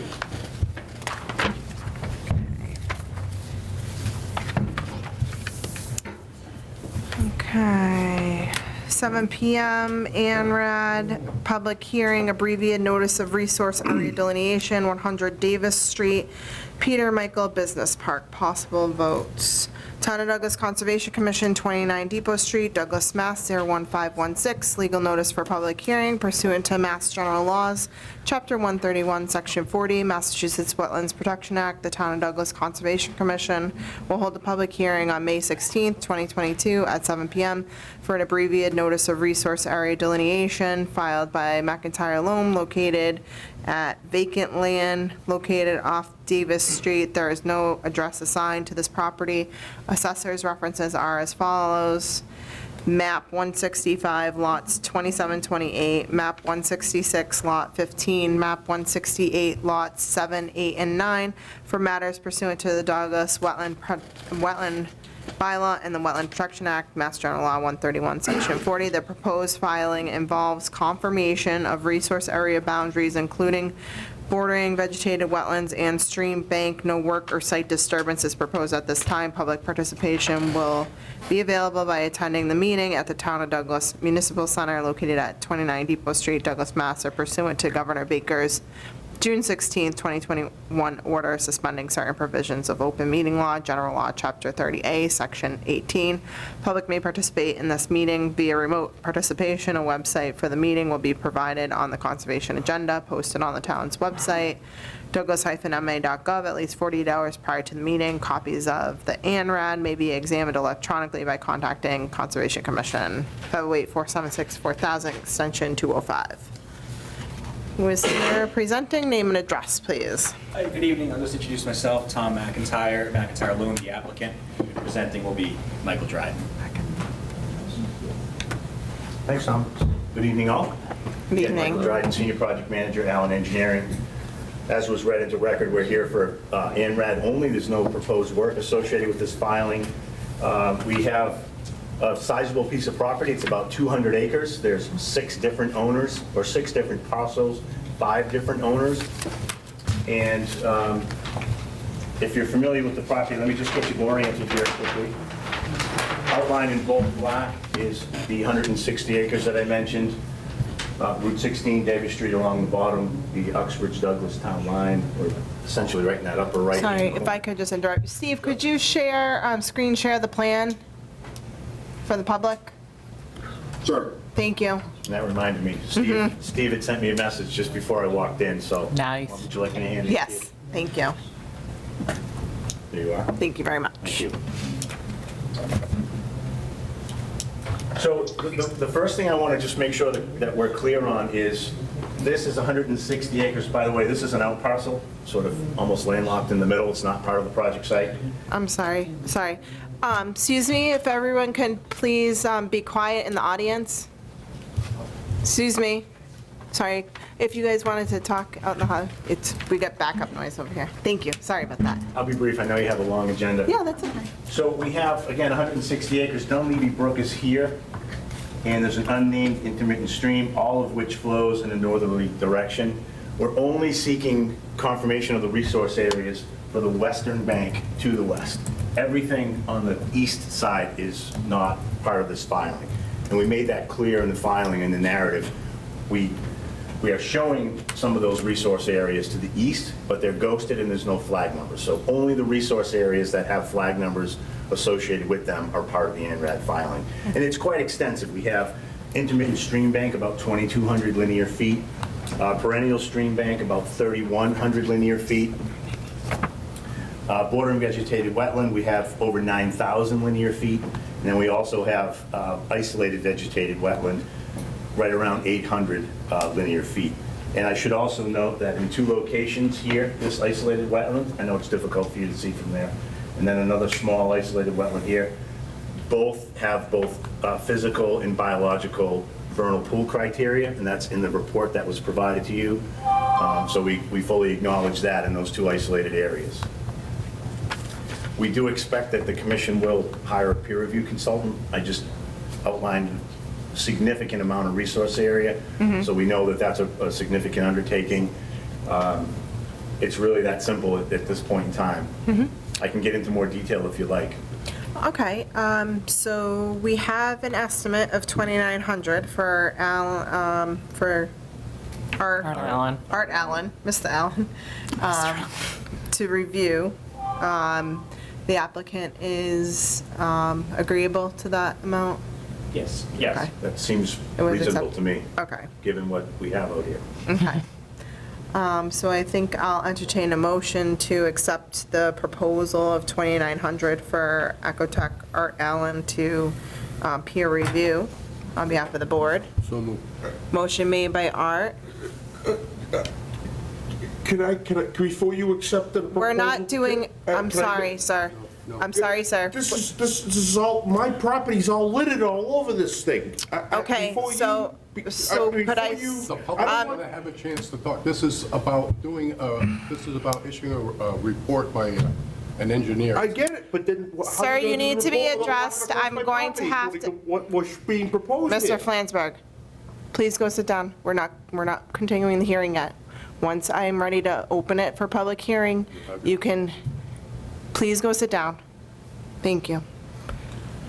Okay, so Art made a motion to accept the proposal for the peer review. Do I have a second? Second. Second. Roll call, all those in favor? Eric Harris, aye. Art Motley, aye. Mike Gargo, aye. Mark Monjam, aye. KG Dudley, aye. Okay, thank you. Sounds like it's poor.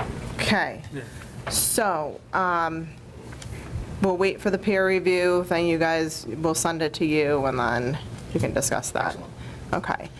There may be some questions, so we'll just keep it through the chair. Okay. If you wanted to, do you want to put another page, a different page, so the public can see what you have? This is Where the probably flagging? most representative Is it? plan. Okay. I realize it's difficult to see at this scale, but Yeah. this is the only sheet that shows the entire property. Okay. Okay. It's broken up into tiles, so there's numerous sheets. Okay. You don't have a DEP number? No. Steve, could It's been you, very slow as of late. Steve, could you zoom into the plan a little bit more?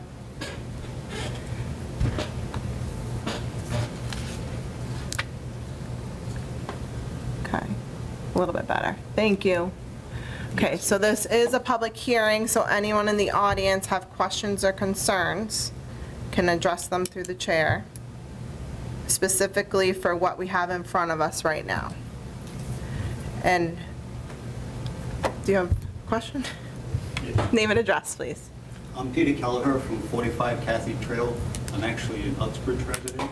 But if you see in the top right-hand corner where Cathy Trail ends, my house is 75 feet from the Douglas line. Douglas line is one side of my property. So obviously, I was concerned when I saw all these orange markers from my window. I understand it's just an assessment for wetlands, but we bought this property and we were in the building process when the zoning was changed. So we thought it was going to be a nice, quiet neighborhood.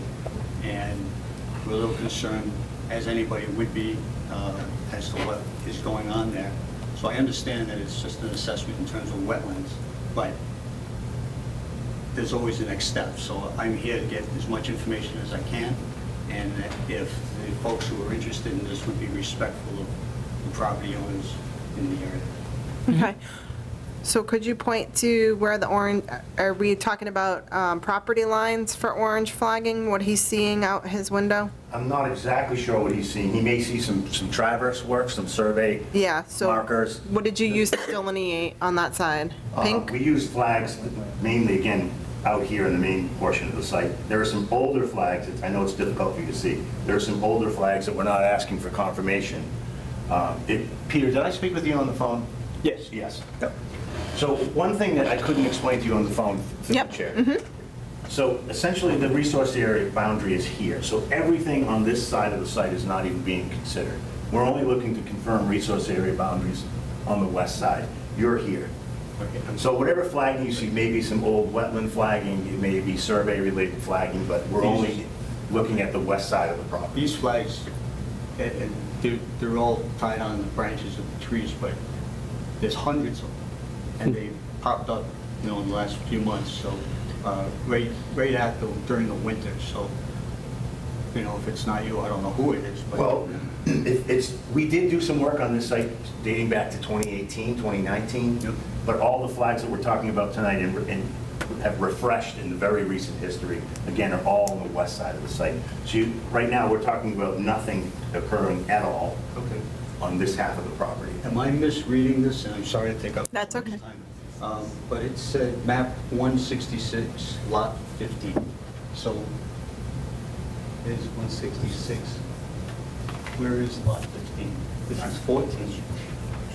That's not part of the locus. Map 166, lot 15. I'm not exactly sure where they're all at. I'd have to find it. Here's a certified plot plan from my property. I'm 75 feet from here, and on this side it says map 166. So what that is that's part of this big bold line that you see. That is part of the locus.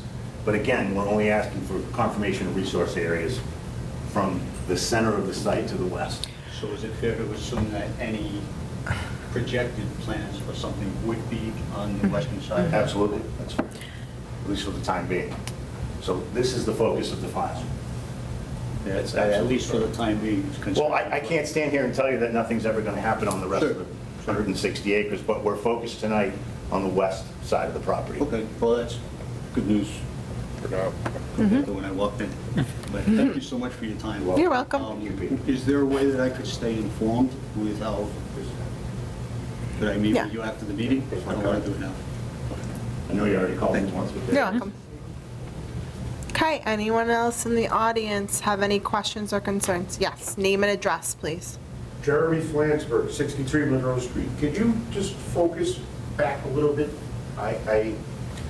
Tracy, I just didn't really get a good gander of where Monroe, my mom's here now, and we can kind of, all right, Ma, I'm right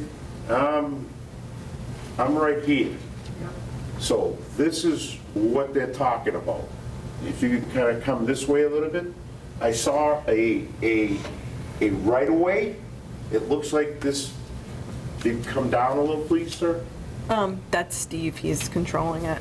So Oh, You just gotta give him, Steve, I'm you sorry. gotta give him I'm a sorry. second, that's okay.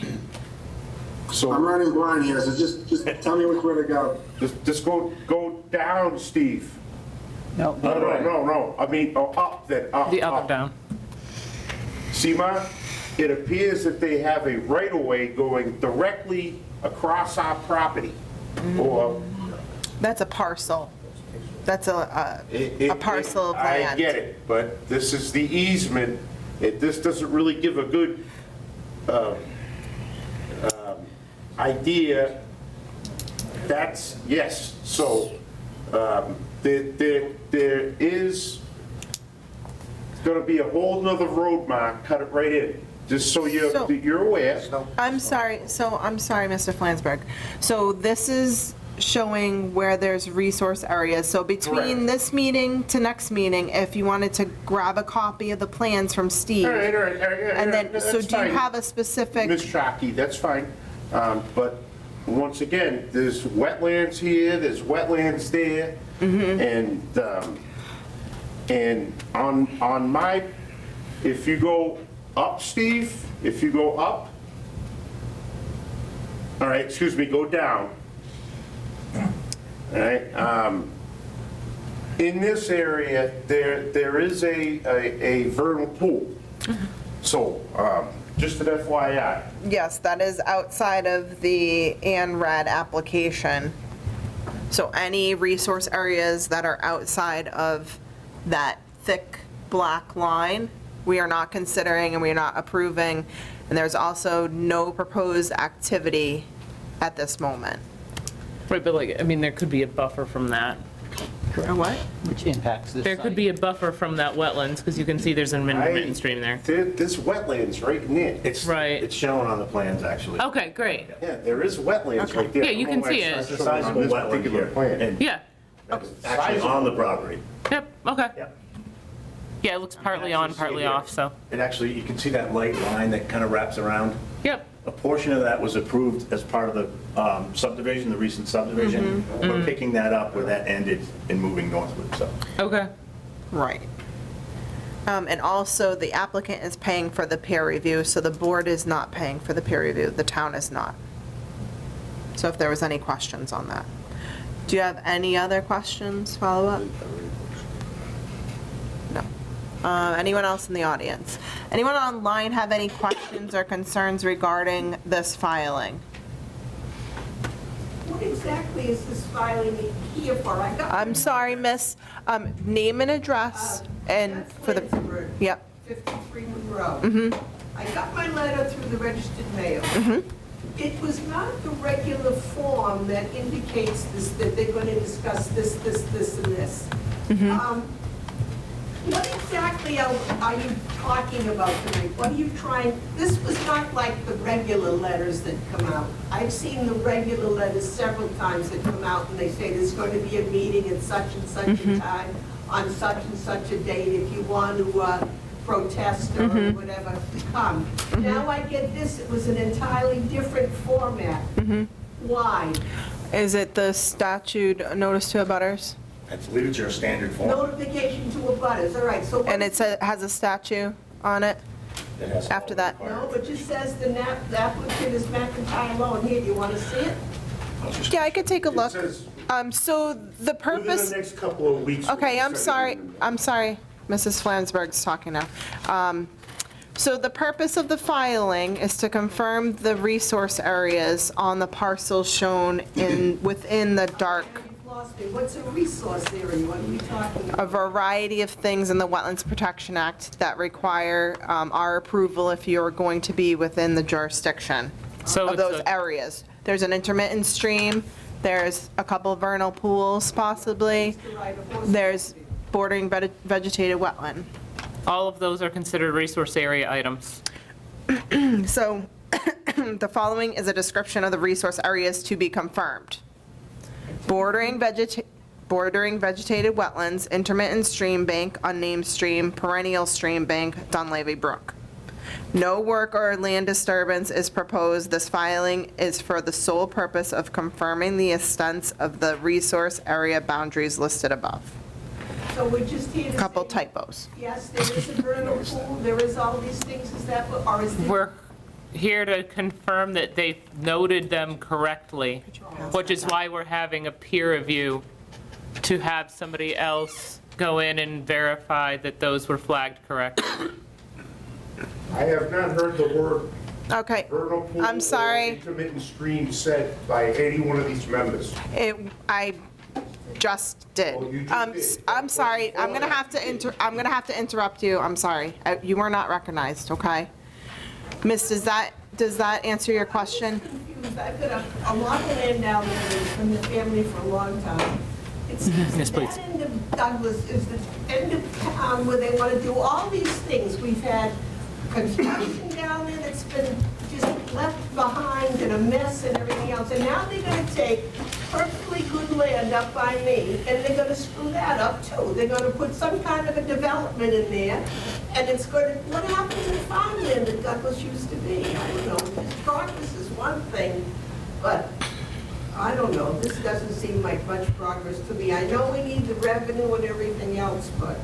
So what I would suggest is reach out to Steve Ziss, our conservation agent, to review the plan up close. You know when the next meeting is? June 6th. June 6th. So you have some time. 7 o'clock? Yes.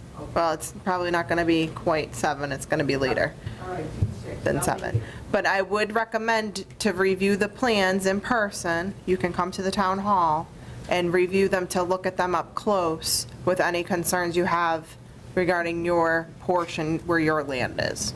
Thank you. And Steve can also explain things to you maybe a little bit clearer. Can I make one recommendation? Sure.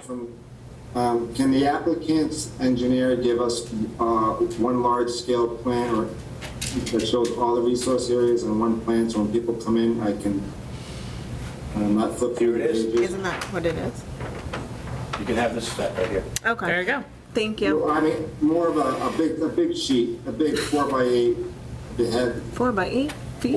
I don't have a plot of that big, You Steve. mean 2 by 3? I mean, 2x3, yeah. He's got it here. He said he'll give it to us. I mean, these plans are to scale, which is nice. Yeah. So you didn't supply any paper copies yet? I did. Oh, okay. I see one here. So, yeah, because Art will need Maybe we one. didn't provide enough, I thought we did, but we're happy to provide you with whatever you need.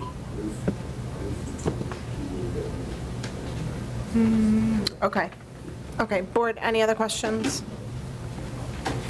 I'll entertain a motion to continue to, do you think Steve, is Art going to be ready for June 6th? I don't know. That might be Okay. tight. We have 2 in June, don't we? Yeah. I just emailed him that he got approved and to contact Michael, and in case Michael wants to have his consultant walk out there with him to expedite it, that'd be fine. Okay, so would you like the June 6th date?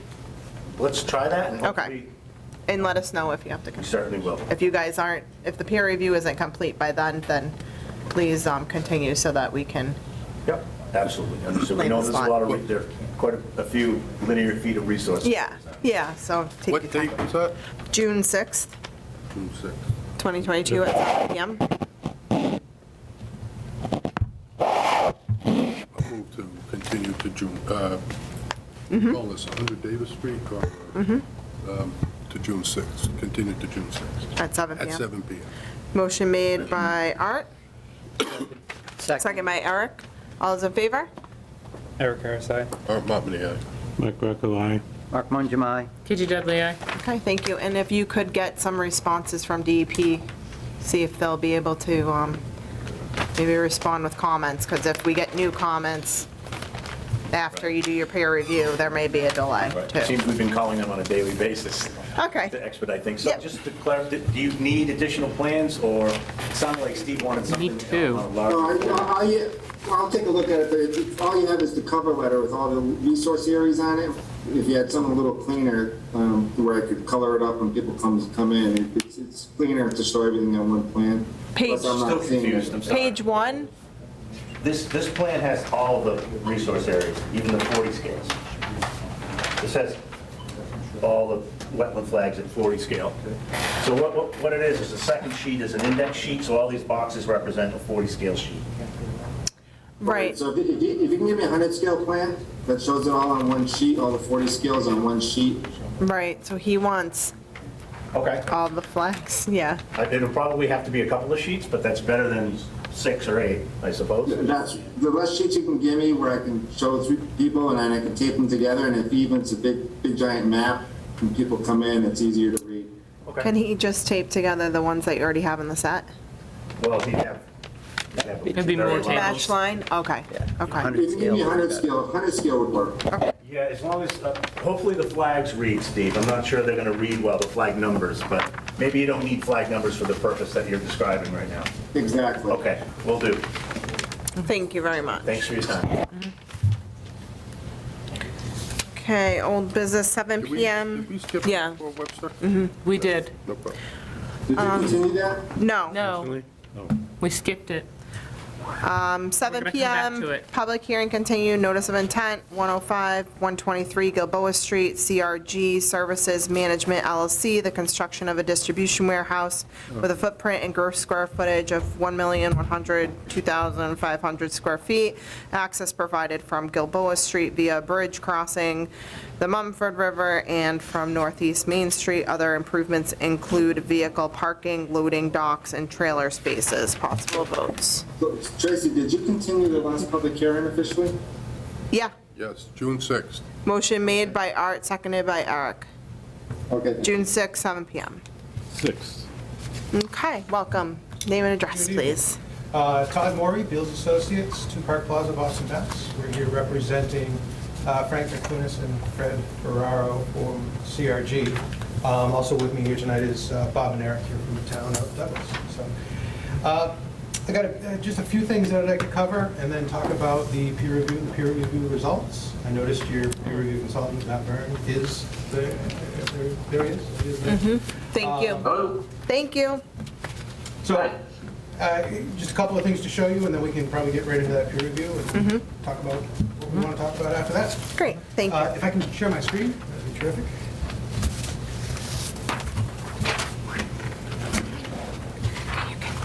Who has to give me I can still permission to do reach that, the floor for a few more weeks. I know. Todd Morton, thank you.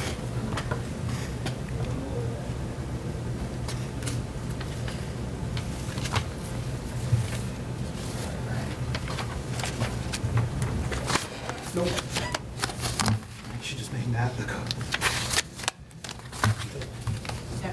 Nope. Oh, I thought you said Todd Moore, sorry. Oh, no, I'm sorry, Todd Morey. Oh, Todd. Yep, thank Sorry, I you. thought you said Todd. No, that's all right. Second from the bottom right. All right. Right there. All right. Pretty good. Perfect, thank you.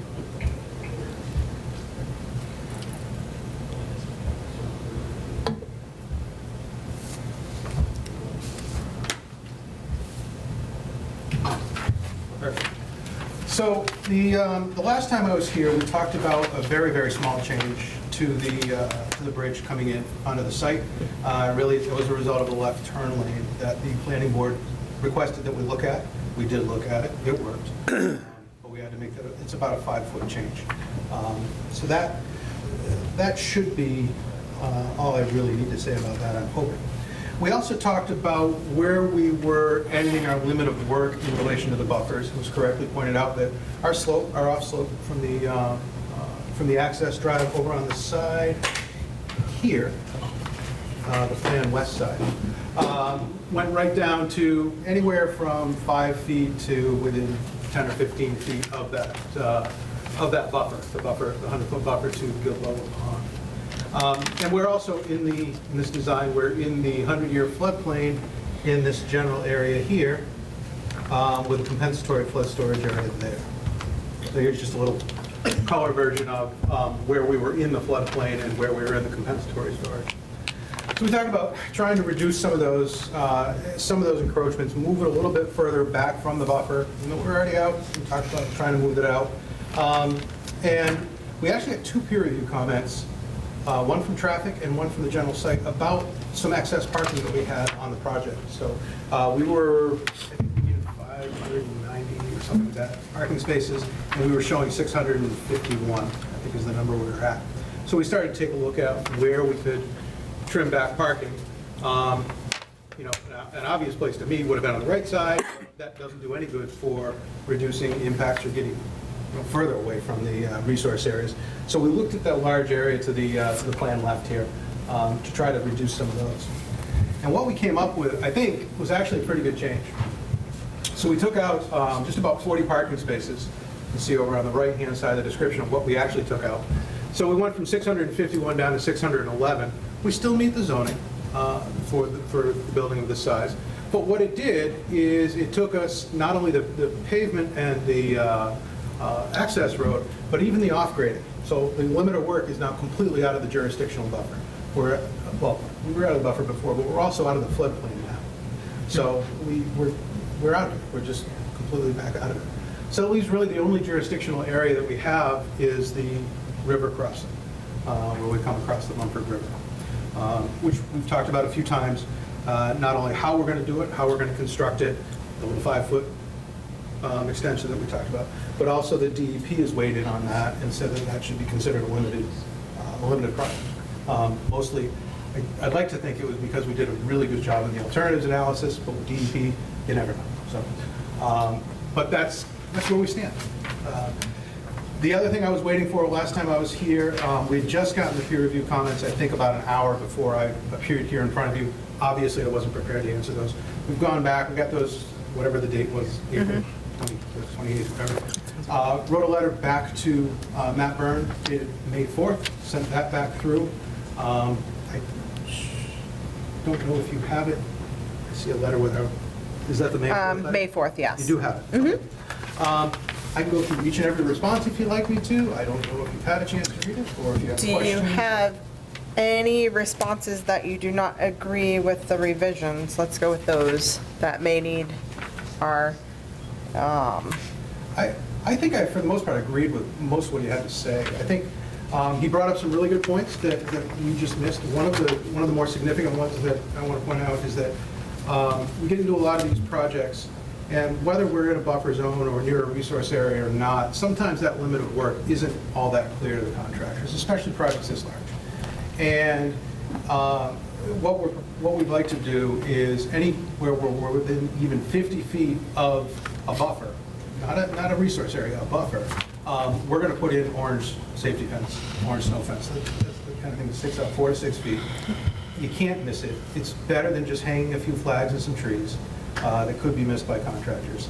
This way, it gets there, it goes up at the same time the erosion control goes up, and it stays up for the duration of the project until a certificate of compliance is issued. So everybody's very, very clear, especially when we're getting into sensitive areas, where that limit of work needs to be. There were some other things in there. Matt recommended that we show the riverfront area on the north side. Those were the flags that were delineated by others on the Gilboa Street side. But we can, I'm more than happy in the final plans to show the 200-foot offset on that, where it works. He talks about the other resource areas that are in Uxbridge. So if you recall back from when, it actually seemed like a while ago, it wasn't long ago, it was just actually this winter. We had 2 areas that we had flagged that were technically in Uxbridge. One we'd called a C-series wetland, and another one was a D-series. Because those were in Uxbridge and not under your purview, we took them off. The shapes have stayed on the plans for the most part all the way through, but we are so far away from them that we haven't done anything.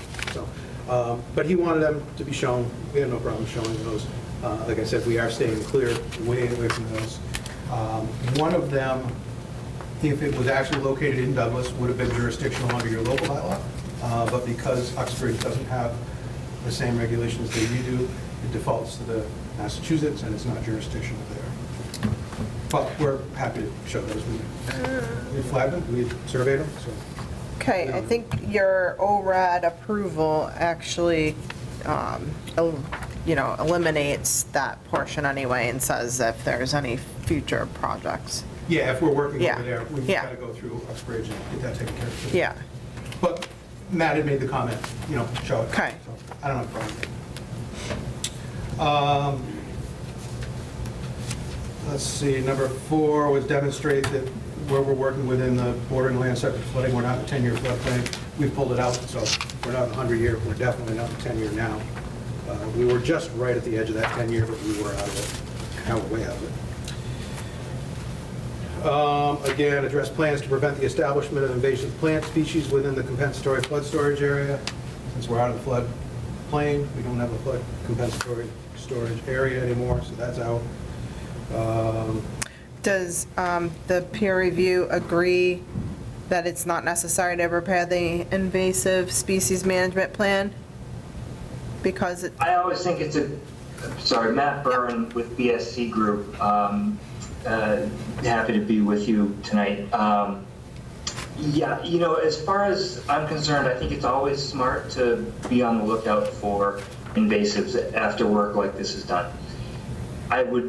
I think that if there is going to be an O&M plan prepared for landscaping on the site, then that's a good thing to include, especially within the Riverfront area. There's a fair amount of work going on for the bridge. So I'd recommend it. I think it's a relatively small impact area, so really it's not a significant ask, but it's a good step to take to help protect the resources. If I may, we don't have a landscape O&M plan, but we do have a fairly robust stormwater O&M plan. Maybe we can append it to that. I think that would be a pretty good place for it. Yeah, that should be with planning. Yeah, and that's kind of with planning, but kind of with you, because it was part of the application with the notice of intent as well, the whole stormwater report. Okay. But that has, various timelines and checklists that have to be filled out by the applicant or consultants. And I think that would probably be a pretty good place to put it. Okay, that would be great. Thank you. Yeah, we can do that. Thank you. And then there's a couple of comments in here about demonstrating compliance with riverfront areas. So we've gone through, it's a bit of a lengthy response. Sometimes I tend to just start writing and it gets away from me. So I'll leave that for you guys to read, and I won't read it. Okay. Comment number 8, evaluate opportunities to revise planting plans to improve project alignment with the purposes of 310 CMR 1058-40. Basically, what that talks about is coming up with more robust plantings within that 100 and 200 foot zone. So we have the crossing shown in this area here. Originally, I think our original plan is just had a row of street trees in there. After reading this comment and after thinking about it, I think Matt's right.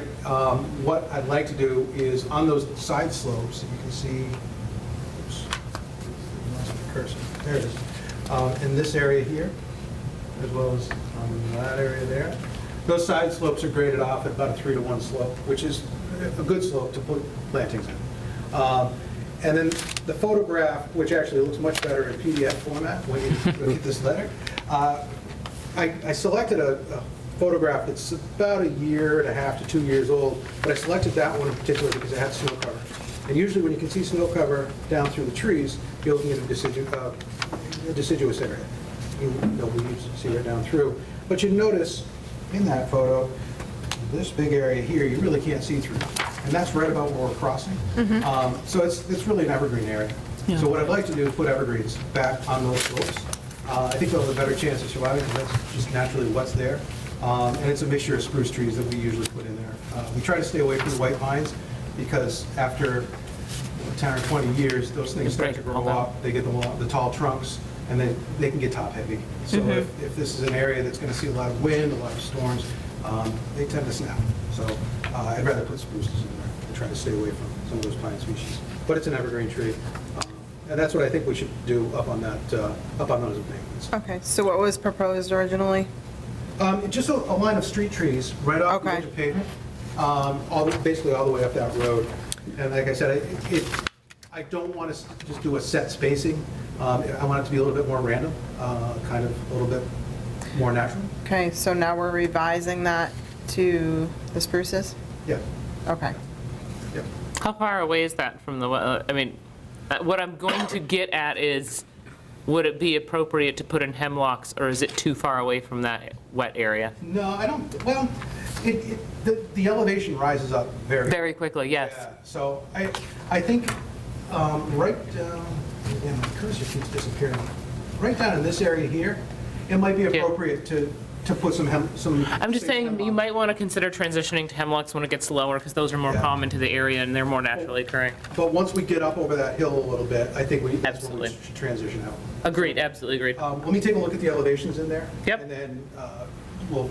Yeah, no, absolutely, the hemlocks will not appreciate the elevation, but But you are right. Once you get down towards that river, it is pretty thick in there, so it's Yeah. a nice area.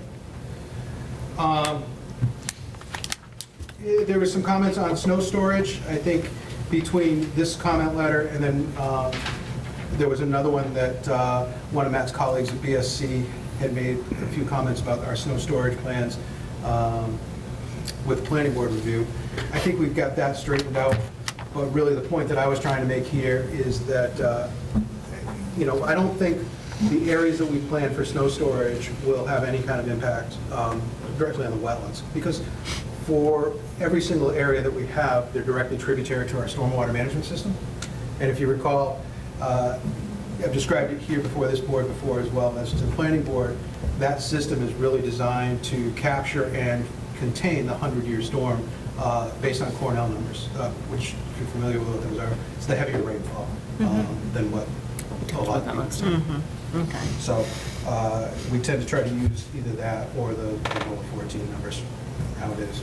Right, but I read, like, the basic theme is that you evaluated your snow melt, and everything from the snow melt would be going into one of the basins that then gets... Right, unless it's such a heavy snowfall during the year that it starts to impact operations, and then it would be scooped up and taken off. Because that's, facilities like this, if it gets in the air in the way of parking or loading or anything, get it out of the way. It's much easier to do that. That's even better. Okay.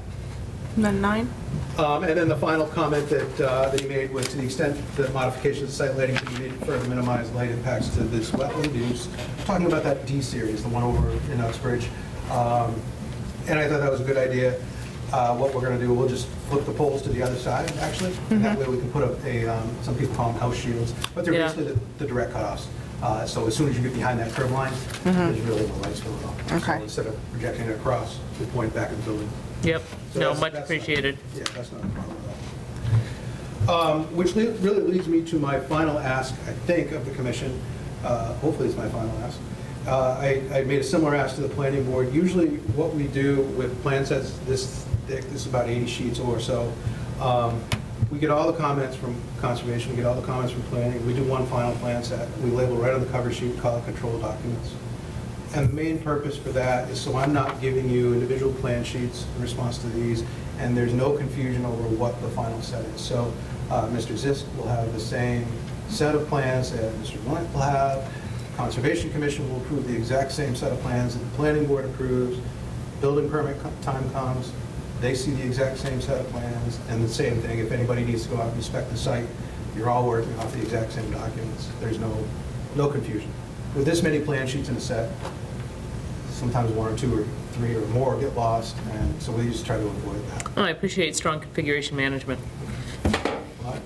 Okay, does our peer review have any additional comments that were not addressed by the applicant?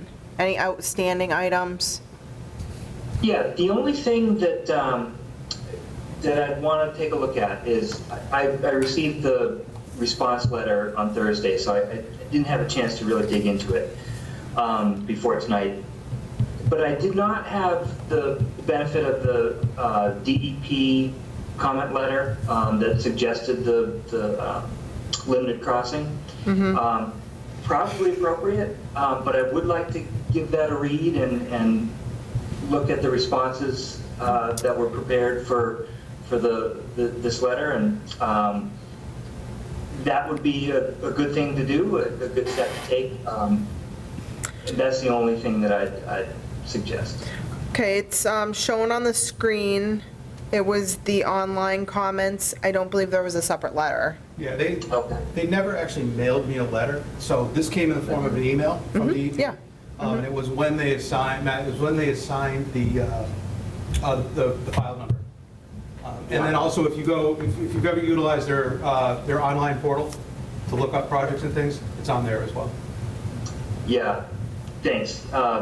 Usually that would have been included with what the materials that we get to take a look at. So I missed that. But I think it's, like I say, I think it's probably a good approach to this, and I just think it would be a good effort to take a look and read through your comments and make sure everything is copacetic.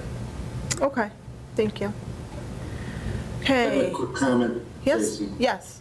Yeah, while we're winding down with the review, would it be possible, given all of the great work that the peer review did in working with the consultant for the project manager, that he helps us draft any the special conditions for the order of conditions, since it might be site-specific, and he's the one who did a lot of the heavy lifting corresponding. I'm not sure that there might be some particular items that have to be in the special conditions, but anything that he thinks should be in there, and some of the things that the applicant talked about with the red fence and the extra 50 foot, and some of that minor stuff.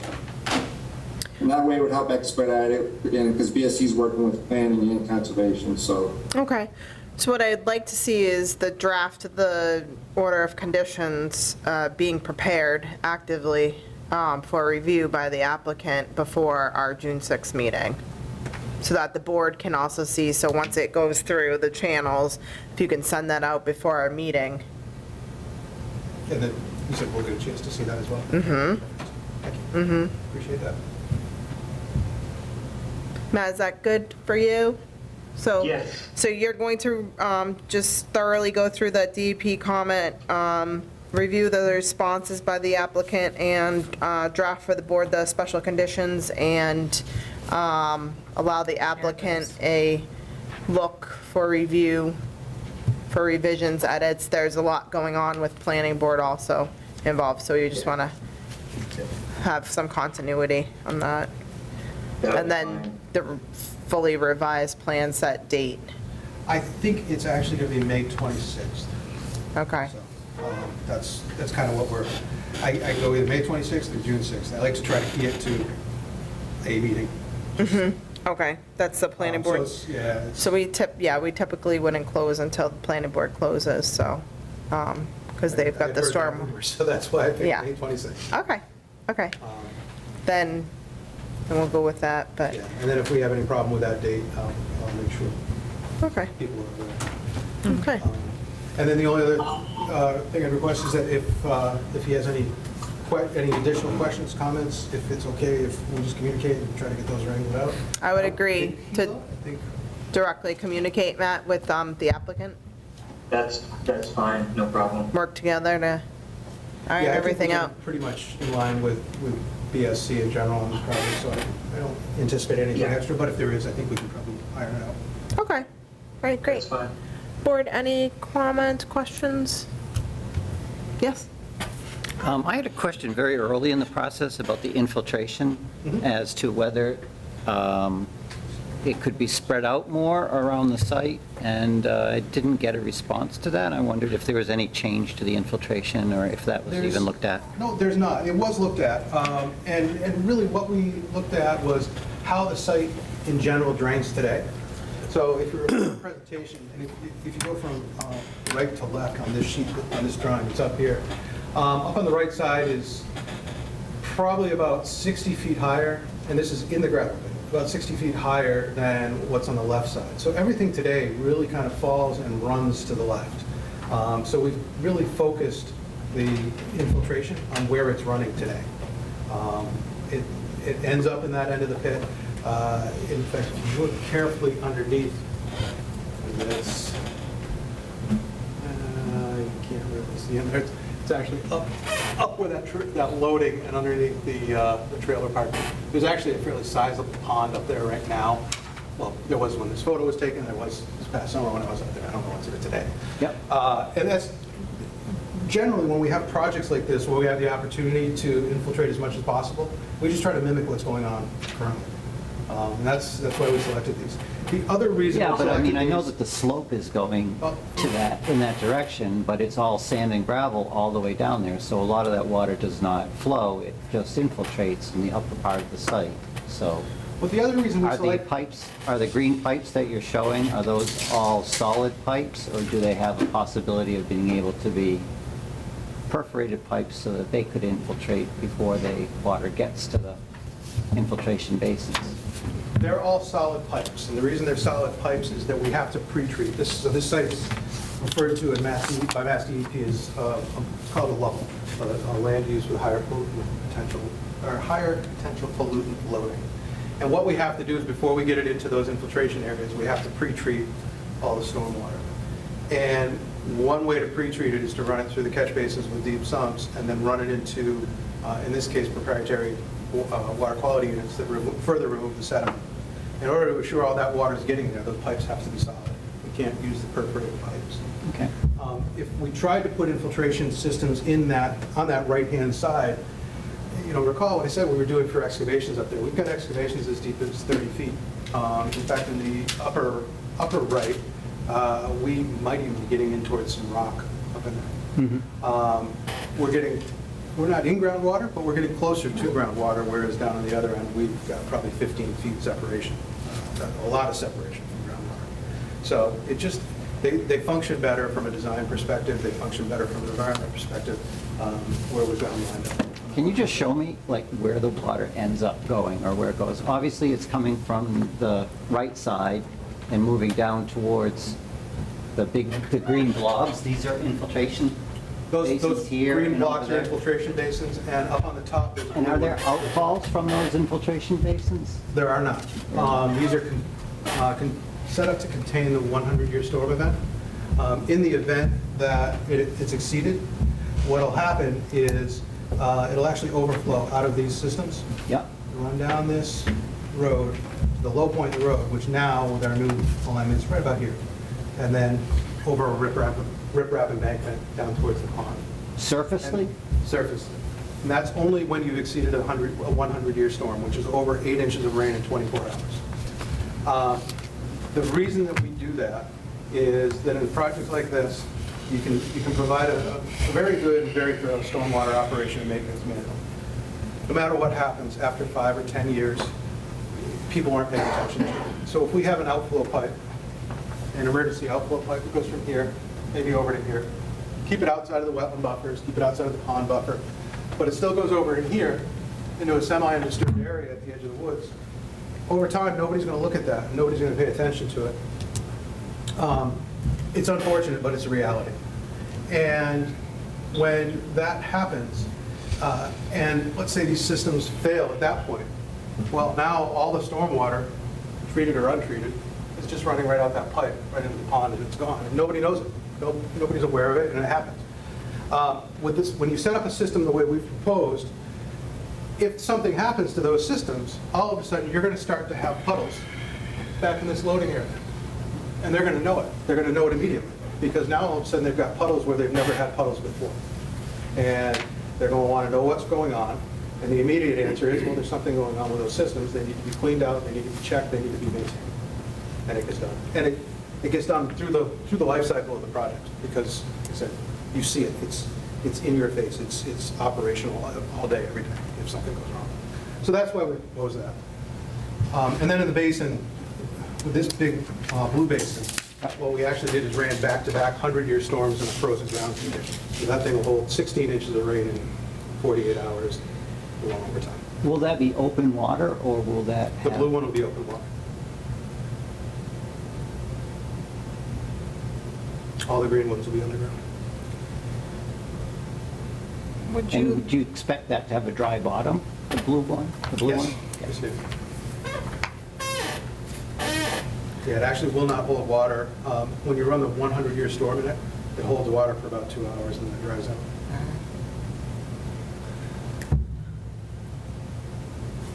Would you like it addressed in writing? Or this is going to be in the stormwater report? So as far as the concern or the exploratory that you've done? So the items about the outfalls and that kind of thing were actually in the peer review for the planning board. Okay. Because they covered it in the stormwater, they asked those same questions. So maybe we can get that copy to just clarify and put it in writing, that he's saying it was in planning board. Well, Tracy, I mean, technically, we should probably get the official letter from the peer review because the stormwater was under the notice of intent. Of course. Where is it? Can we get it forwarded to the conservation agent, anything to do with stormwater? Yep. And then we can have it for the next meeting beforehand to address the concern. Okay. Board, anyone else? Questions? Anyone in the audience have any questions or concerns regarding this hearing? Nobody's, is there a chat going on? Mark, do you see a chat person? Yes, there's some comments in the chat. Okay, please refrain from using the chat. It's not public record. But I can, if we can look to see what the chat says. That was 11. Any When will questions? these be available to view? Which one? Okay, there's a whole conversation about what the eventual plan is on the Route 16 property, because these conversations are from 8:43. These comments were made about a half an hour ago. Okay. There's none for this Okay. hearing. All right. And their questions were answered. Okay. Okay, great. Great. I'm just not through the Please chair. refrain from using the chat. Please raise your hand if you have any questions or concerns. Don't use the chat. This chat does not save. It's just that it's not public record. Yes. Okay, board, I'll entertain a motion to continue June 6th, 7 PM. So moved. Motion made by Art, Second. second by Mike. All those in favor? Eric Harris, aye. Art Monmouth, aye. Mike Greco, aye. Mark Mongemai. KG Dudley, aye. Thank you. Thank you very much. See you in a couple weeks. Public hearing, continued notice of intent. Thank you very much for attending. Thank you, Matt. Bye-bye. Public hearing, continued notice of intent, Whiten Reservoir Dam and Operation and Maintenance Manual, Whiten Reservoir Watershed District. Possible votes. Name and address, whomever is presenting, and where we are at this point. I do not have anything in my packet. I did. Great, good evening, everyone. I'm Lauren Buck from Park Corporation. Here with me is my colleague Brian Dutra from Park Corporation and Paul Gillette of the Whiten Reservoir Watershed District. So I believe we last spoke at the public hearing on April 4th, and at that time, the NHESP review of this O&M manual was still ongoing for the presence of priority habitat of Tuckerton's pondweed, which is an aquatic plant species in a portion of the pond. So since that last meeting, we have been in touch with Natural Heritage Program. They asked us to provide a protocol for the proposed survey of that section of the pond for the rare pondweed, and that has been submitted since then. However, Natural Heritage has not had a chance to review the protocol yet and approve it. They have stated that the biologist that would be doing the review would be appropriate to do that review. We're just kind of waiting in the queue for them to approve that survey and then go ahead and schedule that, which would then be during the June or July. I think it would be the July timeframe. So also we did have at the last meeting some discussions of some more immediate action items that we would like to do prior to getting the order of conditions, which is contingent upon the survey being done in the summertime. These include some work at the below outlet intake structure that we briefly discussed at the last meeting, as well as some annual mowing of the maintained areas at the dam and the saddle dam. So I'm going to let Brian Dutra talk a little bit more about the technical elements of that work, since there were some questions at the last meeting. Yes. So at the last meeting, there were a couple questions about the grouting and repointing maintenance over at the intake structure, especially the term hot balling. I just wanted to elaborate on a couple of these things. We have a diver that we're going to be using to, or that the water district is going to be using to perform all the work. And they provided a work plan for repointing the stonemasonry at the intake structure. Last we spoke, the term hot balling came up, and that was a big question. And I just kind of wanted to elaborate on what the term hot balling meant, which hot balling is just, it comes from the term of the heat generated when they mix the hydraulic cement into a ball, almost like a, I don't want to say like a silly putty consistency. And they take that ball, they bring it down, and they fill any voids that way. And that's how the dive team is going to be repairing the mortar and just repointing what's already there. Okay, so then it hardens and cools in place? Yes. Yep. So it has no relation to the process of hot balling, which involves heating up ball bearings and then sinking them through melting styrofoam. Exactly. Completely different process. Great. Thank you. Yeah, no problem. That is the other hot balling. Okay. This is a different hot balling. Thank you. Much appreciated. Yeah, of course. Are there any other, so we're intending on, or the district's intending on scheduling this maintenance. It really does need to be done, and we're hoping to do it within the next month or so.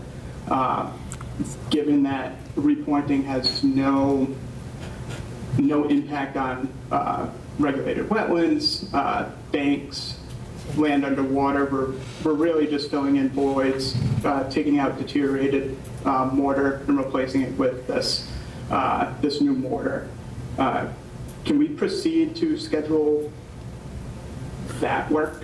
Steve, correct me if I'm wrong, I believe we had a formal vote last meeting to proceed with those maintenance items. I'll have to check the minutes. I know you had a vote. We said they could refill the pond. No, that was the meeting before. Oh, okay. I called for a vote for these maintenance items. And we thought we approved them? Yeah. Well, if you want to just, well, they had a couple other ones with the horseshoe. The saddle dike? Saddle dike. Can you check April 4th? April 4th? Yeah, we were proposing to do the annual mowing on the saddle dike and the dam. So there are areas along the downstream side of both the dam and then the crest and shoulders of the saddle dike that are maintained for unwanted vegetation. It's just mowing, it's not tree removal or anything like that. And these are areas that are maintained every year. We would just hope to go forward with that before we get, past this growing season and we can start to develop woody vegetation in those areas, which could become a more, invasive problem to deal with. So with our permit being contingent upon getting the survey done in July and then getting approved thereafter, we would hope that it would be acceptable to proceed with that mowing now. Just, be within areas that have been maintained historically. Okay, could you specifically list the items for maintenance that you are looking for approval to complete before the issuance of the Sure. So it would be and Brian, correct me if I use the wrong technical terminology. So repair of the mortar joints at the intake structure for the low-level outlet. Then also the maintenance of vegetation along the downstream slope of the dam. And then maintenance of vegetation at the saddle dike.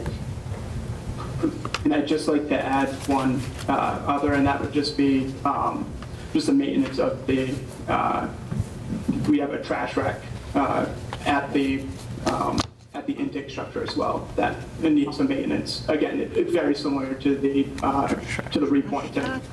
A trash rack. Oh, a trash rack, okay. Yeah, no, I definitely want that. Steve, do you have any issues with them proceeding with that maintenance? Okay. Board, can I get a formal motion to allow the mentioned maintenance activities? going to make a motion to approve the dam pointing repairs via hot balling, the mowing on the saddle dike, and the maintenance needed to be done to the trash rack. And vegetation along the downstream side of the dam. Is that also mowing on the downstream side of the dam? Yeah, And also that vegetation removal, so that's 4 items. on the saddle. I said that, I said the Okay, mowing on the okay. saddle dike. Repair the 1, motor 2, drums. 3, 4, I said the hot 5. balling for the Yeah. repointing. Okay. Okay, motion made by Katie Grace, second by Eric. All those in favor? Eric Harris, aye. Burt Popley, aye. Mike Greco, aye. Mark Mongemi. Katie Dudley, aye. Okay. Okay, let's keep the project moving along. Great, and we'll keep you posted once we get that response from Natural Heritage and move forward with the survey. Okay. We need a continuation date. Oh, Right, so do you want to go to June 27th? Is that a couple meetings from now? I think. that One should be meeting from okay. now.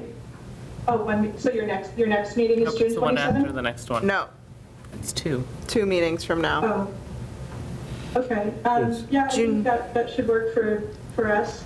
Because you'll be responding to Natural Heritage's review, Yes, so you'll Yeah, need and- some time. Right. yes. And I'm not sure that the survey would have been done by that point, but at least we'll have lined it up and hopefully. started Okay, it. yeah, so if we don't have the survey, if we could request the continuance, because we have a jam-packed Okay. agenda. If you do not have the Yes. survey by the June 27th and responses back. Great, we'll keep you in the loop on that. Okay, thank you very much. Anyone else in the audience have any questions or concerns regarding this hearing? You could raise your hand online or in the audience. No. No? Okay, seeing none. I'll entertain a motion to June 27th at 7 PM. So move. Motion made by Art, Second. second by Mike. All those in favor? Eric Harris, aye. Burt Popley, aye. Mike Greco, aye. Mark Mongemi. Katie Dudley, aye. Okay, thank you very much, everyone, for coming. Thank you, have a good night. You too. Great, thank you. Okay, time is now 9:26. Public hearing continued, notice of intent, 0 Mumford Road and 5 Forest Street definitive subdivision plan, Sutton Douglas Development LLC. Come on down, name and address. So I guess I would like to just review the outstanding items and get in, I missed the last meeting, so if we could just stick to the items of concern, that would be great. Thank We also have our peer review in attendance for this project. Okay, where, do we have a copy of the peer review in our packet? It was good. I read it. Was it last time? I didn't get the packet. No, I understand that. Let me print it out for you. Thank you. Thank you, Madam Chair. Madam Chair, member of the commission, Wayne Bellick, Land Design Collaborative, here with Tim Flynn of Flynn Build and Develop. Also joining us tonight is Henry Lane, counsel for the client. He's with Lane and Hamel, PC. As Stephen indicated, the peer review consultant is with us tonight. And basically, if I could just give you an update as you've asked.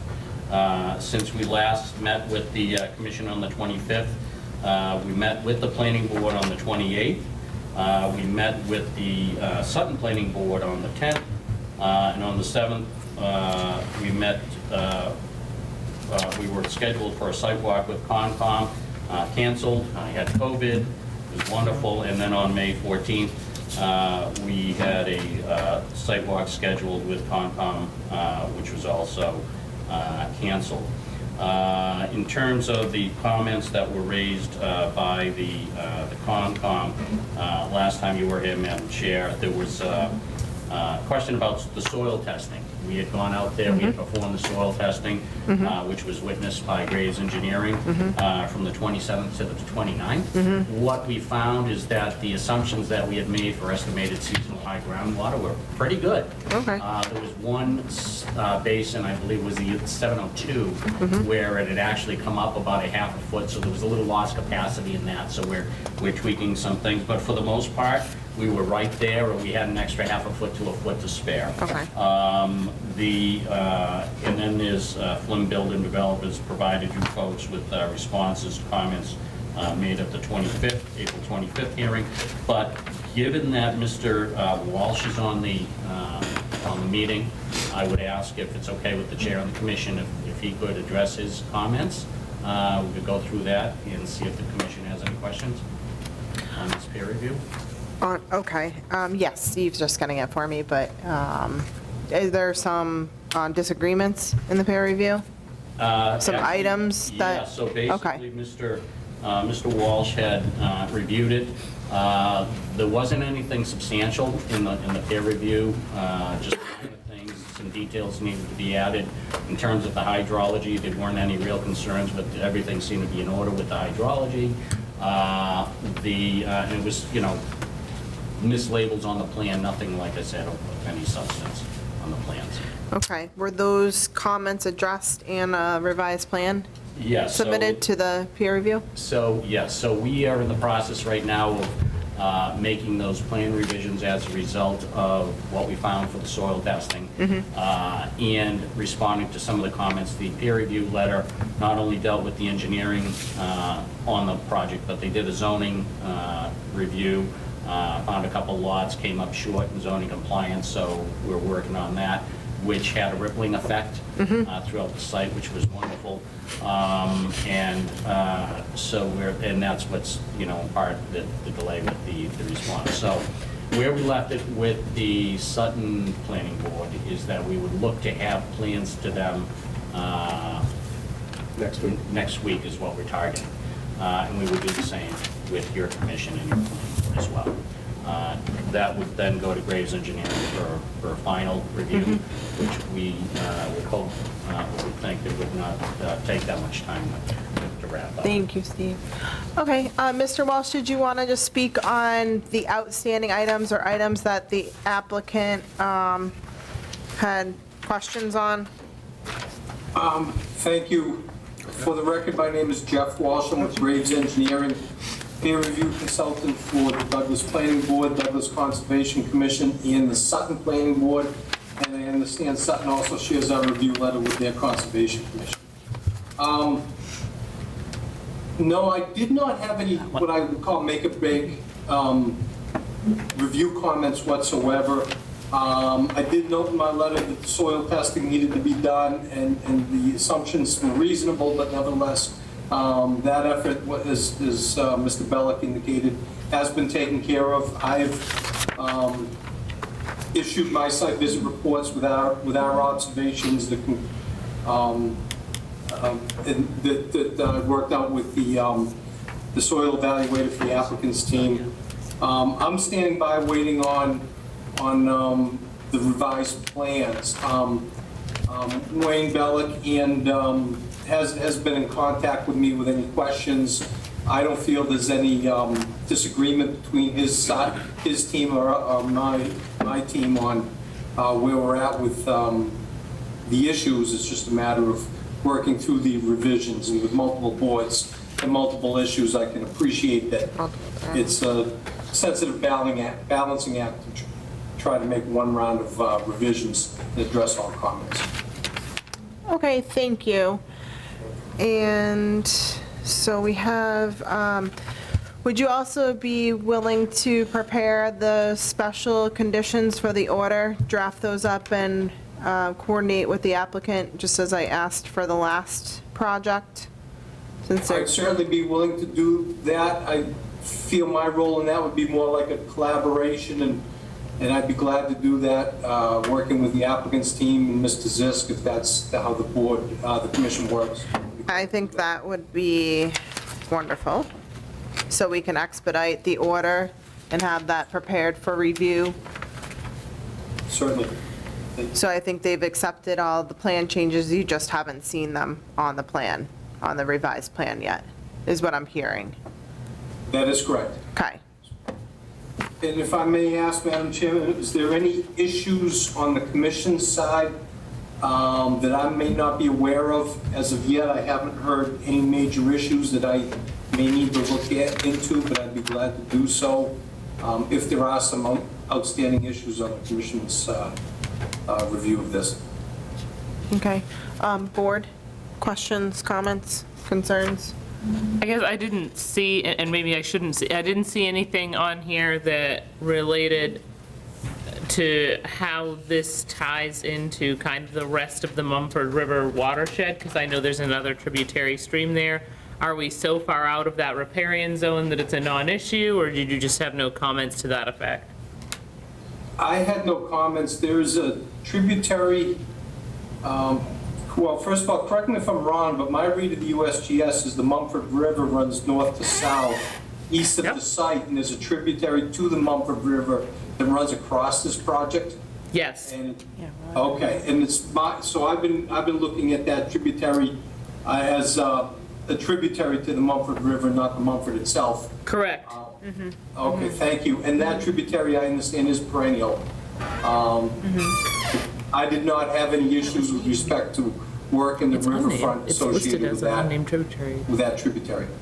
Yeah, no, it's just, I believe, and I'm gonna double check myself on a map, that unnamed tributary later goes under Mumford Row, and that's one of the locations where we do water testing for the Blackstone Valley Water Association. And so we actually do check water levels there 9 months out of the year, which is why I kind of like, oh, I don't know if that's perennial. I don't typically see that dry up entirely. We typically see flow there throughout the entire water testing season. That's still not okay. Okay. No, that was my concern, and so that was why I was just saying that that's. I just wanted to make sure that we were reducing any impacts to there, and so I would consider that a riparian zone. And if there's just, Yes, and if there's no comments, then that's fine. He is considering that. Okay. Understood, and I am familiar with the program you're referring to. Okay. Did that answer your question? Yeah, absolutely. That was great. That was good. Okay. Mark, anything? No, just the former concerns that we had at the last meeting about the amount of swaling and clearing to divert water away from the roads. If you could speak up. The maintenance of those culverts and pipes being placed on the town's burden after the subdivision is completed. Just Mr. Walsh, did you hear what Mark was stating for his concerns from the previous meeting? Okay. Yes, I did. Thank you.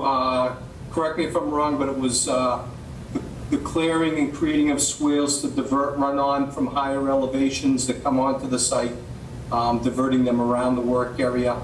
That actually was one of my comments to the Sutton Planning Board because of up at the north end, I'm worried about the potential for the concentration of flows, whereby in the pre-development conditions, the flows were spread out, but now they're being more so brought to one location. And part of what the design team's going to do is break down their hydrology a little bit more to not only look at the 4 analysis points at the perimeter of the site, but to look at some of these discharge points. There's a number of them that go north to what was to different properties along Duval Road and Sutton. I can appreciate the concern, and I expect to be offering some more comments or concurring with what's been submitted once I've received the revised documents. Yeah, I mean, I would probably suggest to comment on those items now before they're revised, if there's swaling, and also the planned stormwater structures. There's a concern for the town for long-term maintenance. So we'd like that addressed also. Good. And just to note, Tracy, there was a detailed comment from the DEP, and I'm wondering if that has been addressed. If Jeff looked at that, I know I sent it along. Mr. Walsh, have you seen that DEP comment? Yes, there was a few of them. One had to do with soil testing. The very last comment had to do with offsets of BMPs from any jurisdictional water or wetland. Is that the comment that we're talking about? Is there a technical comment that's associated with their DEP filing number? Yes, it is. It's the last comment. They were talking about a 50-foot offset. And I measured the offset from the impounded water, not the grading of the exterior of the berm. And for basin 702 and basin 403, which was specifically pointed out by Mass DEP, in both cases, I measured greater than 50 feet to the impounded water. Okay, thank you. Steve, anything else? That's it for now. So as far as the future burden on the town, I see in this report that what you're projecting is increase in tax revenues to more than mitigate what the town would have to pick up for the maintenance of the road in these Correct. stormwater. So our fiscal projection, our economic projections for the development itself, we anticipate it being adopted by the town, and the streets being adopted by the town. With that, in the management plan that is produced by Land Design Collaborative, the projections we have right now of over $250,000 will more than offset the maintenance costs for anything taken on by the town, whether that be stormwater management, hedge clearing, berms. It's the 31 homes proposed, or 29 rather, in Douglas will more than offset that cost. Do you have a projected annual cost for maintenance in your O&M? So not to present today, but we can definitely put that together. It's somewhere in a range. In the delta of like 98. Like Okay. 98,000. Okay. Now, with that being said, it also depends on, that is a extremely high estimate. Okay. The 325,000 that we're looking at, just our, excuse me, our projections for the subdivision itself, $325,000 that we are actively saying will be generated by the project, and the additional 29 homes in Douglas. It's a very conservative number. It doesn't take into consideration the increased or inflated costs of some of the homes that we've been seeing. So we have actually kept our projections the same since the last 2 years, since we originally came to the submitted our preliminary plan. With that being said, current projections right now have it well over 325. Okay. Thank you. Art, does that answer your question? Yeah, I Okay. already knew about the 325. I was there. Appreciate it. Thank you. Anyone else on the board? Questions, concerns? They're going to address these questions in the next time we see reports from them. So the April 8th, 2022 letter from Graves, did you do a response letter to that? We have, Madam Chair. In fact, we forwarded it to the town of Douglas and the town of Sutton, our response letter to the April, the Graves, related letter.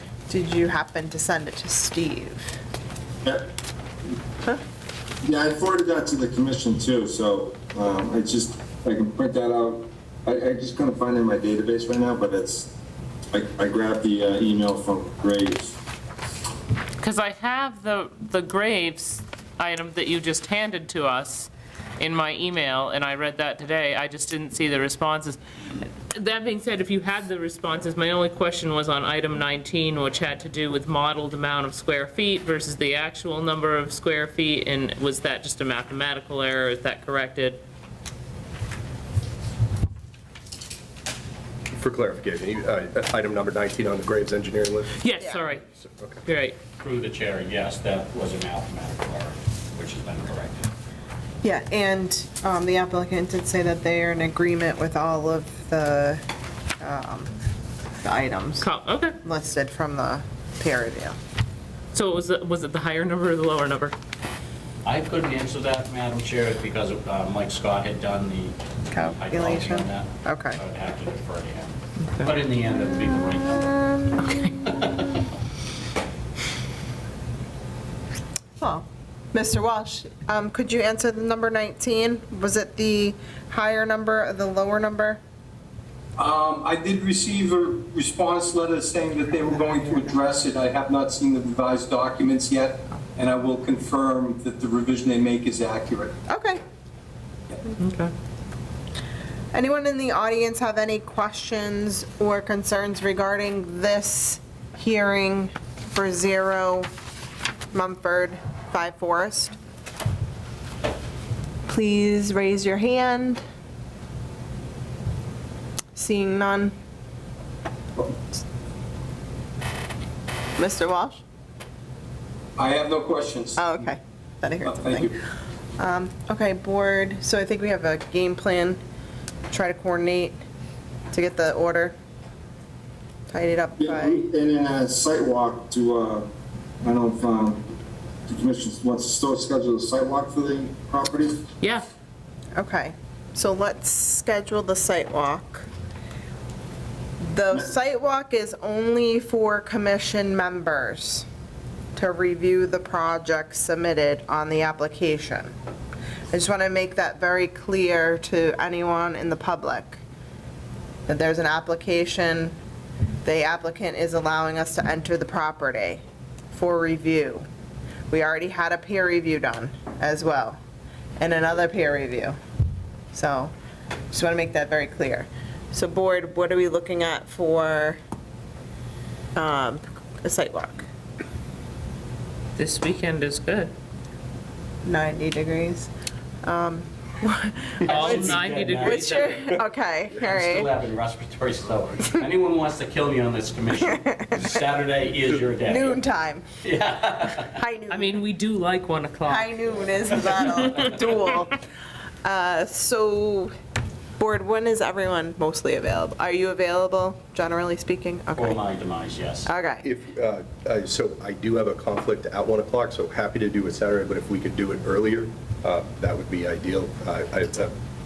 It could get warmer 9, later in the 10. afternoon. 9, 10 o'clock. Yeah, I won't be able to do Saturday morning, but I could do Saturday afternoon, so. Okay. But whatever the majority wants to do. Is this the 21st? Yeah. Yeah. Yeah, I'm not available. Okay, what about Sunday? Anyway, Sunday? I'm available all day on Sunday. Sunday? Likewise. Mark? 10 a.m.? Yeah, maybe Sunday. Steve? Sunday, sure, 10 a.m.? anytime you want. Oh, wow. Everybody's agreeable. All right, so I'll entertain a motion to schedule the site walk. Could I? Yes. Just, could we clarify, what is the intention of the sidewalk? Is it to review the buffer zone areas? It's like the. Resource areas. Resource areas? Yes. Thank you. Okay. Yes. So all the flagging should be just so that the commission, if there's any last minute concerns in the field. Well, We've the done the resource- due diligence. Well, it's Center lines also of to the look, roads. to look at the work in the resource areas. Right. That resource area is already reviewed by the ORAD. So how are we gonna see the work So proposed? last time when we had talked about doing the site walk and we talked about what we wanted staked, we said the center lines of the streets and then a point where each house would be. It didn't have to be all 4 corners, although that would be desirable, but at least like the end point of each driveway where that house starts for each of the 29 lots that are on this piece of property. Sure, so through the chair, our surveyor is not available for about another 6 to 8 weeks. Additionally, I just want to clarify the filing. The filing is simply just for the roadway. So the lots are. Okay. Yeah, the lots, we have 18, which is within your jurisdiction, so we'll be here individually for those, but if possible, if we could just focus on this filing. Additionally, happy to be out there with GPS and get whatever needed to be done so everyone can feel All right. comfortable with the roadway. We're just not going to be able to stake it in time, and they're just not available. But it's been a challenge. No, I know, I hear you. Because I apologize, I thought it had been done before the planned sidewalk for last week, so I thought it was already there. Understood, yeah. Yeah, no, so, okay, if it's not there, then we just need to know, and if this is just for the center, just for the roadways, then it would just be the roadways that would be interested in seeing. Well, and So- detention basins. So with Yeah, no, that's fair. the chair, so again, they're out there 6 to 8 weeks, so they're not able to get out there. So we were thinking that because the work is buffer zone, and there's about 2.8 acres of buffer zone, that the site walk would concentrate to those areas within your jurisdiction, the buffer zones being the basins in those areas with the flagging. Okay. Yes. I'm sorry, Steve just came in. So you will have a clear depiction of where the roadway and the stormwater structures are? So through the chair, what we have for orientation, we do have the flags that are still out there. We'll have the plan in hand.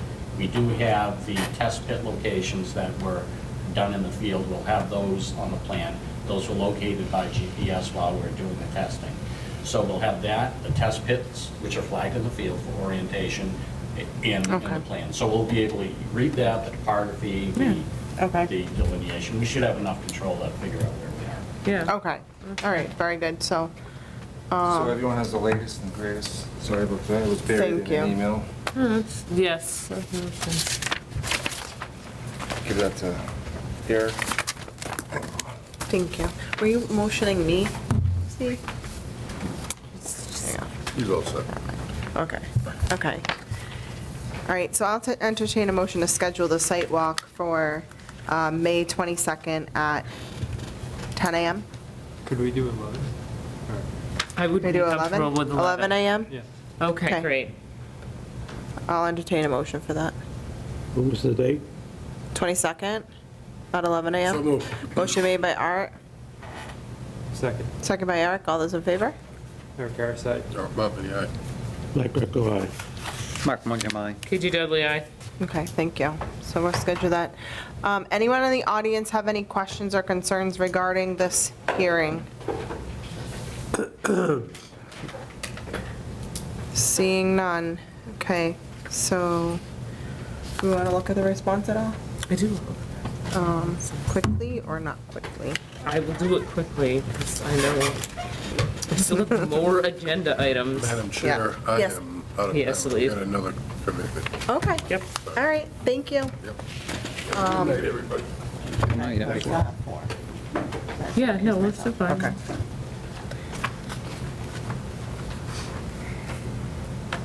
Okay, it says have been revised accordingly for your, Yeah, that's, I'm sorry. The calculations have been revised accordingly. It ended up being the larger number. Does that mean that subcatchment 702P is capable of handling 44,500 square feet? what? How did you see that? So it says in the response, the calculations have been revised accordingly, but it doesn't tell me what the yeah. answer is. Right, because the plan is going to be forthcoming. Okay, then I guess I can wait for the plan. Yeah, we're gonna have to wait for Next week. Okay. If I do it, I promise I tell you. Well, that was the other My thing answer is, is going to be not correct. Yeah, it's was gonna be 50-50 really at that impressed if you point. were just gonna tell me that answer, but yeah, no. Okay, board, let's move on. So June 6th, 7 PM. Terrific. Thank you, Jim. I will entertain a motion to continue the public hearing to June 6th at 7 PM. So moved. Motion made by Katie Grace. Second. Second by Eric. All those in favor? Eric Arasai. Mike Greco, aye. Mark Mongemi. KG Dudley, aye. Okay, we'll see you Thank you next so much. week. Thank you, folks. Okay, Much thank appreciated. you. Thank you. See you Next Sunday. week? Oh, yeah, next week, sidewalk, yes. Yes. Notice of intent, public hearing continued, 148 Shore Road, Joseph and Pamela Peroni. Is anyone here? Hi, come on down. Name and address? Margaret Bacon, Civil Site Engineering. Let me put the board up here on this. That's great. Okay. Steve, could you please bring up the plan for the public? Thank you. So I quickly looked at the Graves response, and everything was acknowledged. So are there any outstanding items? No, so just briefly, Grave had quite a few comments, several good comments, and we went back out there and we did a bunch of additional topo around where the driveway culvert was, and also a lot more topography along Shore Road, because I know there's a lot of concern about the drainage on Shore Road. So basically, Graves' comments, we could break it down into the driveway culvert, and then this cross culvert right here to make sure it has enough capacity, hydrology and stormwater management for the proposed development, and then some other general engineering comments. So what I thought I would do, because I know down there on Shore Road, drainage is a big issue. So what I kind of did, here's just a larger, a broader area. So, like I said, I did a lot more topo down here, and I'm quite familiar with all this area over the years. I've done several drainage reports. One was for the Wallen Lake subdivision, so I'm quite familiar with the terrain down here. So basically, on our site, here's the Rhode Island border. We have this culvert right here, which I did drainage counts for. There's another drainage culvert over here, and then there's another drainage culvert over here. So this area it's not as susceptible to flooding as the area down here on the other part of Shore Road. Right now, like I say, we've got the drainage that comes down through this wetland here. Actually, there's a split right here. Part of that drainage goes down through this culvert. Then part of the drainage comes here and goes through this 12-inch culvert. And then I have drainage coming down here that comes down through this drainage culvert. And then here's kind of a low point. There's a drop inlet over here. So if for any reason any of this backed up, there's a drop inlet on the other side of the road. And like I say, this is kind of a low point. And then over here, there's a drainage drainage pipe over here. They're all 12-inch RCP pipes. And so what was requested that we do is do a drainage analysis for proposed development here, and I did prepare a report. This was provided to Graves, and basically I demonstrated that this culvert here can handle, it's not going to overtop with the various storm events or because of this development. And I haven't talked to anybody on Shore Road, and I've been down there quite a bit, who's ever seen this culvert, overtop. So it more than has enough capacity, and the drainage counts that I did kind of document that also. So that's kind of it in a nutshell. Like I said, the big issues were, the driveway culvert here, making sure that was big enough and I had enough cover over it, and then making sure this drainage pipe under Shore Road had enough capacity. We weren't going to run into another situation here like we were down the road. Thank you. So maybe this is a question. I see Mr. Walsh is on. Thank you for responding, acknowledging to all of the revisions today. How are we going to ensure that these rain gardens are going to continue as planned? What is the long-term They love it. O&M? It's really up to the homeowners. Rain gardens to me can be a nice landscape amenity. It's really up to the homeowners to keep them maintained. Yeah. Right, so what is the mechanism, once we give a certificate of compliance, for the maintenance, the ongoing maintenance of the rain garden? I mean, I've seen a lot that don't last very long, that fill with sediment and are not maintained, like you're saying. That's why I think people are moving away from rain garden construction. Well, see, the The problems with doing these stormwater reports for single-family lots like that, there's just only so much you can do here. I have high groundwater, so you really can't put any underground infiltrator chambers in there. So, Mr. Walsh, maybe you could speak on some special conditions, perpetual conditions, if that's even a possibility of maintenance and ongoing existence of rain gardens on properties. A good point. I serve on a conservation commission in our town and have for a number of years, and we have a local stormwater bylaw and regulations, and I know this is not filed under a local set of regulations like that, but the point is what we use is when we issue a certificate of compliance under our stormwater permit is we require annual reporting back to the commission by about June 1st or April 1st, what it is of each year, of the facility owners reporting on what they inspected and maintained. Those are geared up, though, not to single families, but to smaller commercial type of projects, machine shop or a strip mall or something like that. If the commission was so inclined, I think that maybe, well, first of all, the owner is obligated to follow the construction phase operation and maintenance plan, as well as a long-term operation and maintenance plan. It'd be a matter of trying to find a mechanism that gives the commission some teeth to enforce operation and long-term O&M after the certificate of compliance is issued. So with respect to that, perhaps the commission might be willing to consider if they could include a condition in the certificate of compliance that, if anything else, at least reiterates that the homeowner or landowner is responsible for maintenance and repair of the rain gardens or what have you. And perhaps you could even go so far, if you were inclined, to consider reporting on some sort to the commission. It gets to be administrative burden over the years when you get a lot of these projects, but that's a mechanism that we're finding works good in our town. Okay, thank you.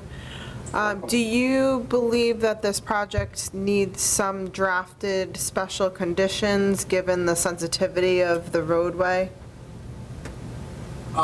I don't believe so. I think there's enough conditions in the standard conditions. But if anyone else thinks of anything, I'd be glad to work with them on drafting special conditions. The biggest thing that I was concerned about in our first review letter was just making it very clear to the contractor how to construct that swale system and the culvert under the driveway, and the revisions really made it very clear that there's no latitude given to the contractor. He's got a very tight recipe to follow here. So I was very, very satisfied with those revisions. Okay, thank you. Anyone in the audience have any questions or concerns regarding this hearing, 148 Shore Road? Does it have an address? It does have an address now, right? Yes. Okay. On our agenda. Board? Questions? I agree with what he was saying, and maybe having some kind of special condition so we can have maintenance with this rain garden. Well, yeah, and making sure that the homeowner's informed that that's what those are functionally, and that there is maintenance associated with that. I mean, it's the same mechanism or non-mechanism that we have even now, because we have homeowners coming before us every time they go cut trees or try to extend their lawn too far into the wetland area. It's just the same concept, something that informs them that this due to the sensitivity of the neighborhood, these rain gardens have to be maintained. I have a concern. Well, I agree with everything Jeff and Margaret has said. This is tricky because the long-term oversight of when they do an as-built and you verify that the swale, which is the important part, which Jeff talked about, is completed first and completed correctly, needs to be done before the project is fully completed, vegetated, and you wait 3 or 4 years or maybe longer when they come in for the certificate of compliance. Sometimes you get it even longer. So there's got to be some type of mechanism where during construction that either the design engineer or someone's out there to verify that before they go too far down the road, that the work that we're here to oversight, which is the culvert and making sure shoreline doesn't flood out, is done properly before they, construct the house, construct everything else, and vegetate it, and it's years that pass before we look at it. Well, I think it's very similar to a stream crossing in the replication area method of checks and balances. Right, but we've never come across a dry land type of checks and balance like this, where so. Well, I just want to make sure the commission knows that, if you want to verify it, we should have some type of mechanism where it's done before the occupancy permit or before something happens, before they finish the septic system, something where it's done first and then it's verified. Margaret, what are you thinking for timing? Well, I was thinking you could always condition that the driveway culvert has to be installed first. And that'd be one way to make sure that gets done correctly. And an as-built plan, partial as-built plan submitted to the commission before proceeding. So the condition would be driveway culvert completed and as-built, yeah, partial. As-built submitted. Steve, anything else? That's it, thank you. Do you think that would satisfy the concern? It would. Okay. Board? Mark, anything? Okay. I'll entertain a motion to close the public hearing. So moved. Motion made by Katie Grace. Second. Second by Eric. All those in favor? Eric Harris, aye. Mike Greco, aye. Mark Mungem, KGWI. I'll entertain a motion. No? Can you just call out the last revised plan date, because there's quite a few of them. You can do that in your issuance of the Steve, order. the plans I received were last revised on May 6, 2022. What I have. Okay. Okay, I'll entertain a motion to issue the order of conditions with the special conditions as discussed. Yes. Go ahead. You want to make it? I just said so moved, but if Okay. you'd rather. So moved. Motion made by Mike with final revised plan date, May 6, 2022. Motion made by Mike, Second. second by Eric. All those in favor? Eric Harris, aye. Mike Greco, aye. shouldn't there be the condition that, As discussed. okay. Steve's got it, right? We did not reiterate the conditions. You got it, I'm gonna watch the tape. Okay, approved. If you would like to clarify the motion as a friendly amendment, you can just clarify. Want to make sure it's included. The driveway culvert is completed and a partial as-built submitted to the commission. Prior to vertical construction? Yes. Continuing of any other additional construction for the project. Yeah. Aye. Aye. KG Dudley, aye. Okay, Thank you. congratulations. I do want to thank Graves for their quick turnaround. I saw the date. I saw the I date. appreciate that. Yeah, I do too. You're welcome. It was for all parties, the commission, myself, as well as Margaret. Thank you very much. We're done. Yeah, we appreciate that. Thank you for your effort. Yeah. You're welcome. Glad I could be of assistance. Yes. And thank you to everyone. We appreciate the work and enjoy working with you. Okay, have a good night. Thank you. You too. Okay. So the 22 asked for a continuance? Yep. So, This came in from email. Matt wanted to know proper procedures. from October 27th, 2021, you're all set. I'm just going to go to the next one you're going to do. Oh, The okay. other shore We got road. the other shore road. Oh, yeah, The cl- We got 17 yet. Oh, yeah. We just did 16. Oh, Oh, okay, that's what I was looking at, all right. Are you continuing? Well, yeah, no, so- Okay, let me just open it, sorry, let me open it. 7 PM, public hearing continued, notice of intent, Shore Road Lot 299, parcel 7.16. Okay, I know I'm waiting to, I don't know if they've done reviewing the calculations for the solar farm, or is that still? There is a review that was submitted to the planning board. I'll have to wait till Steve gets back to the office. I'm there. Okay, the review that was done for the solar farm, Yeah, ASD. Is Jeff, I know there's a couple of draft reviews. Is Jeff too bad did he leave? Yes, he did. Oh, because I think they're waiting for a couple more things from the applicant. I mean, there is a draft. Could you share the draft with Margaret? I'll ask, yeah, if she wants to CC me and Matt Benoit. Okay, and that's been reviewed by Graves. He's in the process of reviewing it and getting. It's a draft. Yeah, I'm gonna wait till it's done, too. So that's kind of what's holding that up. Yeah, So I yeah, don't we know if know. you might want to just, continue it for 3 months down the road, or 2 months down the road. I mean, honestly. Okay. I don't know. July 11th? Sure. Okay. Sure. Okay. I remember You sure? You brought up something once about how sometimes you put a project on hold when it got, instead of continuing it. Yeah. Yeah. Yeah, I printed out those regs. This came up about a month and a half ago. I printed out those regs from the Wetlands Protection Act where I believe if you put it on hold, and I can resubmit it, that to a date certain, until you get some information that you're waiting for, then you can certainly do that. But when you open the date again, the applicant has to re-advertise and re-notify the abutters that the hearing is back. Yeah. Okay. Yeah, that was what, yeah. It's July 11th, because by the time, we won't have anything ready before that. Okay. Okay? All right. I'll entertain a motion to continue the public hearing for Shore Road Lot 299, parcel 7.16 to July 11th at 7 PM.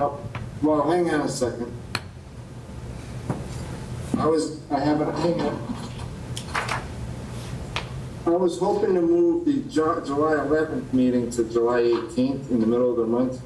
We haven't scheduled anything yet. It's up to the commission to see. Okay. So let's pause and let's discuss the revision to our July 11th meeting date. I will be away that entire week before that. To revise it to July 18th, and I'll entertain a motion to move that meeting. So moved. Motion made by Mark, Second. second by Eric. All those in favor? KG Dudley, aye. Eric Garside. Mike Greco, aye. Mark Mangum, aye. Okay. Now, would you care for the July 18th meeting date? Sounds good. I'll entertain a motion to continue the public hearing for Shore Road Lot 299, parcel 7.16 to July 18th at 7 PM. So moved. Motion made by Mike, Second. second by Eric. All those in favor? Eric Garside. Mike Greco, aye. Mark Mangum, aye. KG Dudley, aye. Okay, thank you. We'll see you in a little bit, I'm sure. Bye. Next item, 22 Conservation Drive, new dwelling. They requested a continuance to the next meeting, I believe. I'll entertain a motion to continue to the next available conservation meeting. So that would be June 6th at 7 PM. So moved. Motion made by Katie Grace, Second. second by Mike. All those in favor? Eric Garside. Mike Greco, aye. Mark Mangum, aye. KG Dudley, aye. Okay. Before I leave, I have an application that was just handed to me. No, it's not. Received October 27th, 2021. The application is for planning board.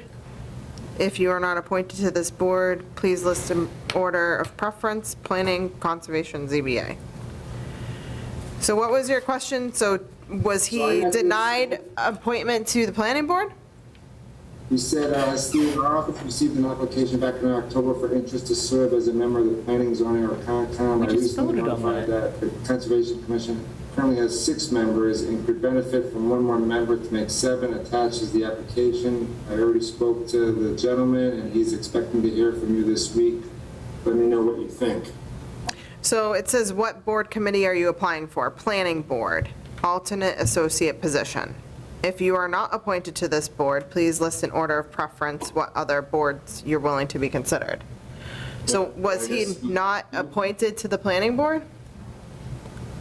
I'm not sure. Well, I'm just reading an email I got today, and they're wondering, I guess. But like he wasn't on the ballot.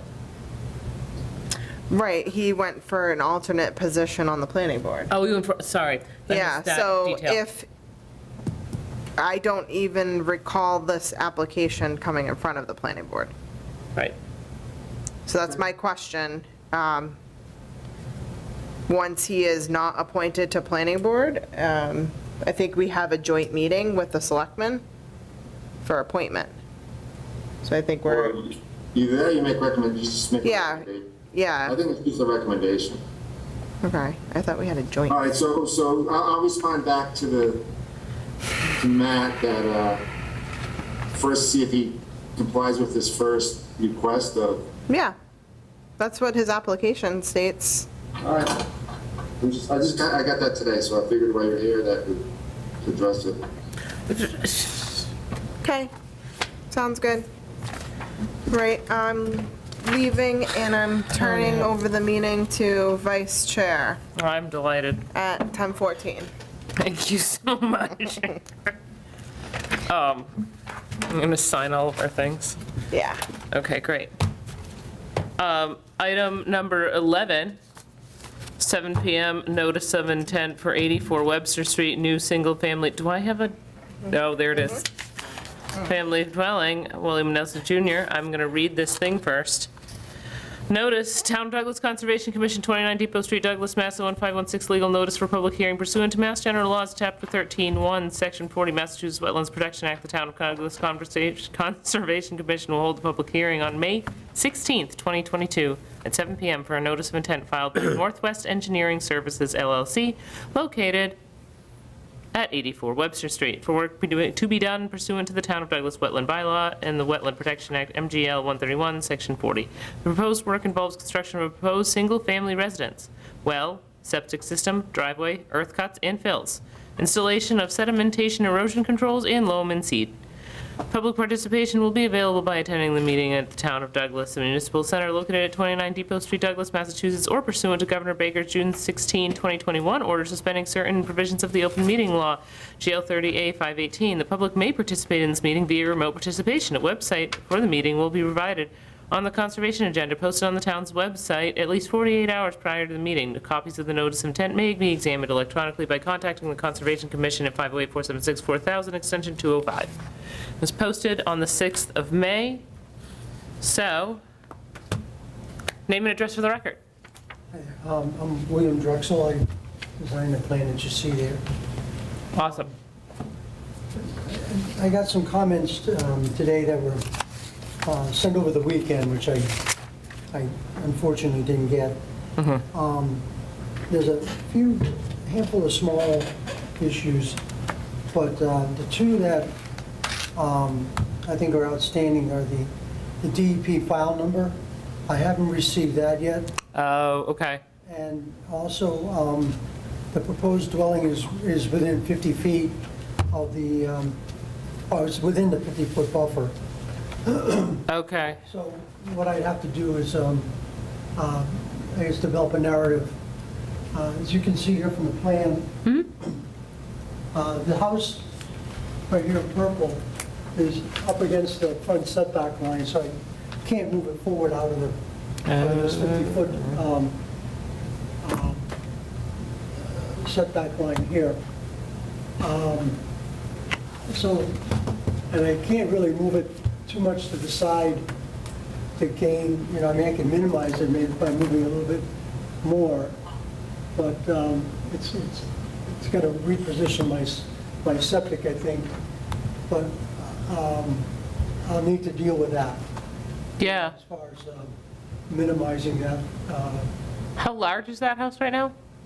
The house is, it's about 24 by 60, and that 60 across the front is, that includes about a 24, 26-foot garage on one end. Okay.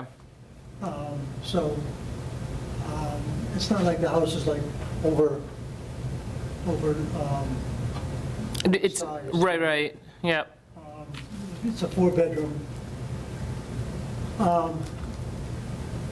There's, one of the comments too was whether or not there's going to be a deck in the back or a shed. At this point in time, there's no shed proposed and there's no deck in the back. I'm thinking that there's going to be a walkout back. So if there's a deck, it would be on the living floor, not at the basement level. So it would be up above on columns. But that would be a separate issue. There'd be room in here to stay out of the 25-foot no disturb, you know, for columns if you put one in there, but a deck up above. Right. But there would be room, but I think that'd be a separate effort if the owner decided to do that at one point in time. Sure, they'd have to file again. Yeah. Yep. But that'd be all regulated with your building official and so forth. But it's a 4-bedroom dwelling. Cow.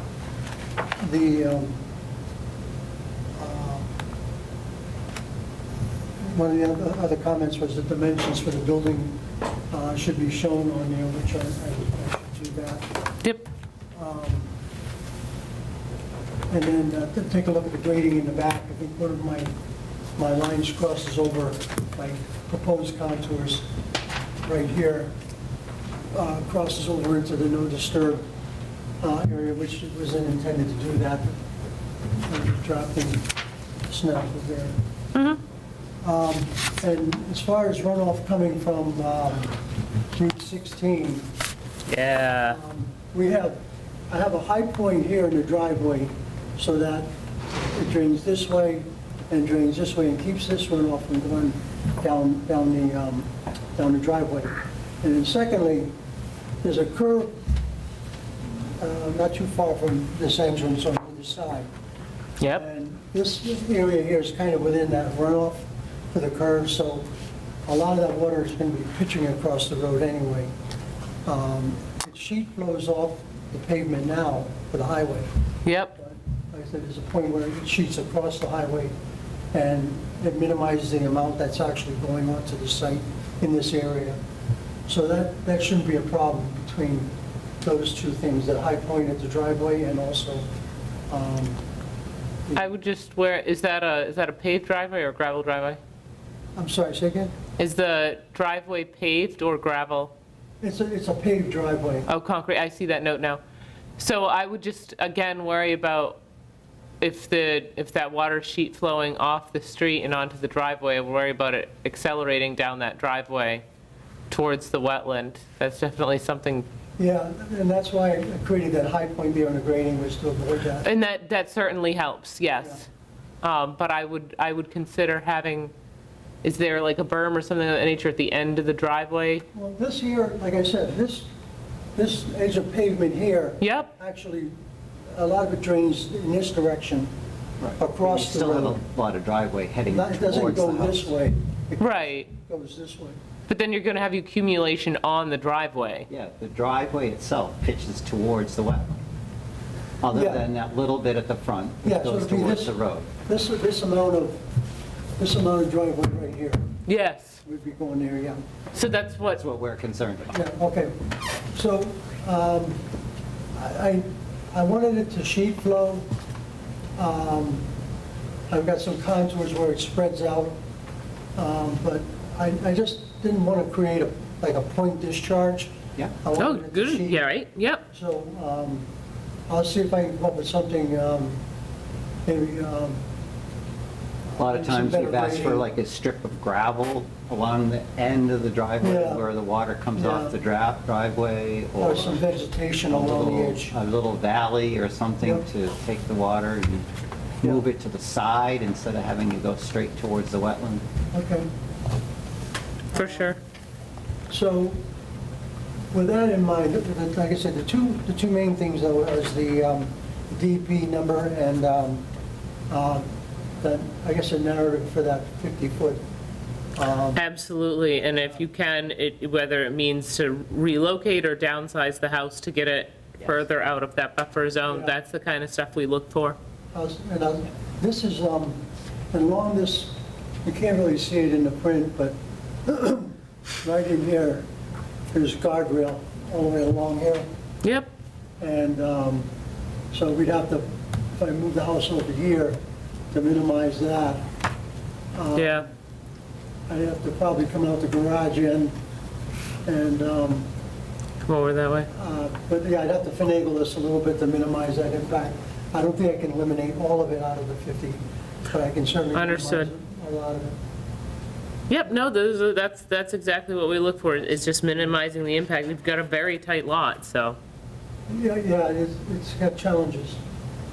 So in that case, I'd like to request a continuance, and that I can look into what's happening with the DEP number, and give me time to take care of these other issues in the narrative.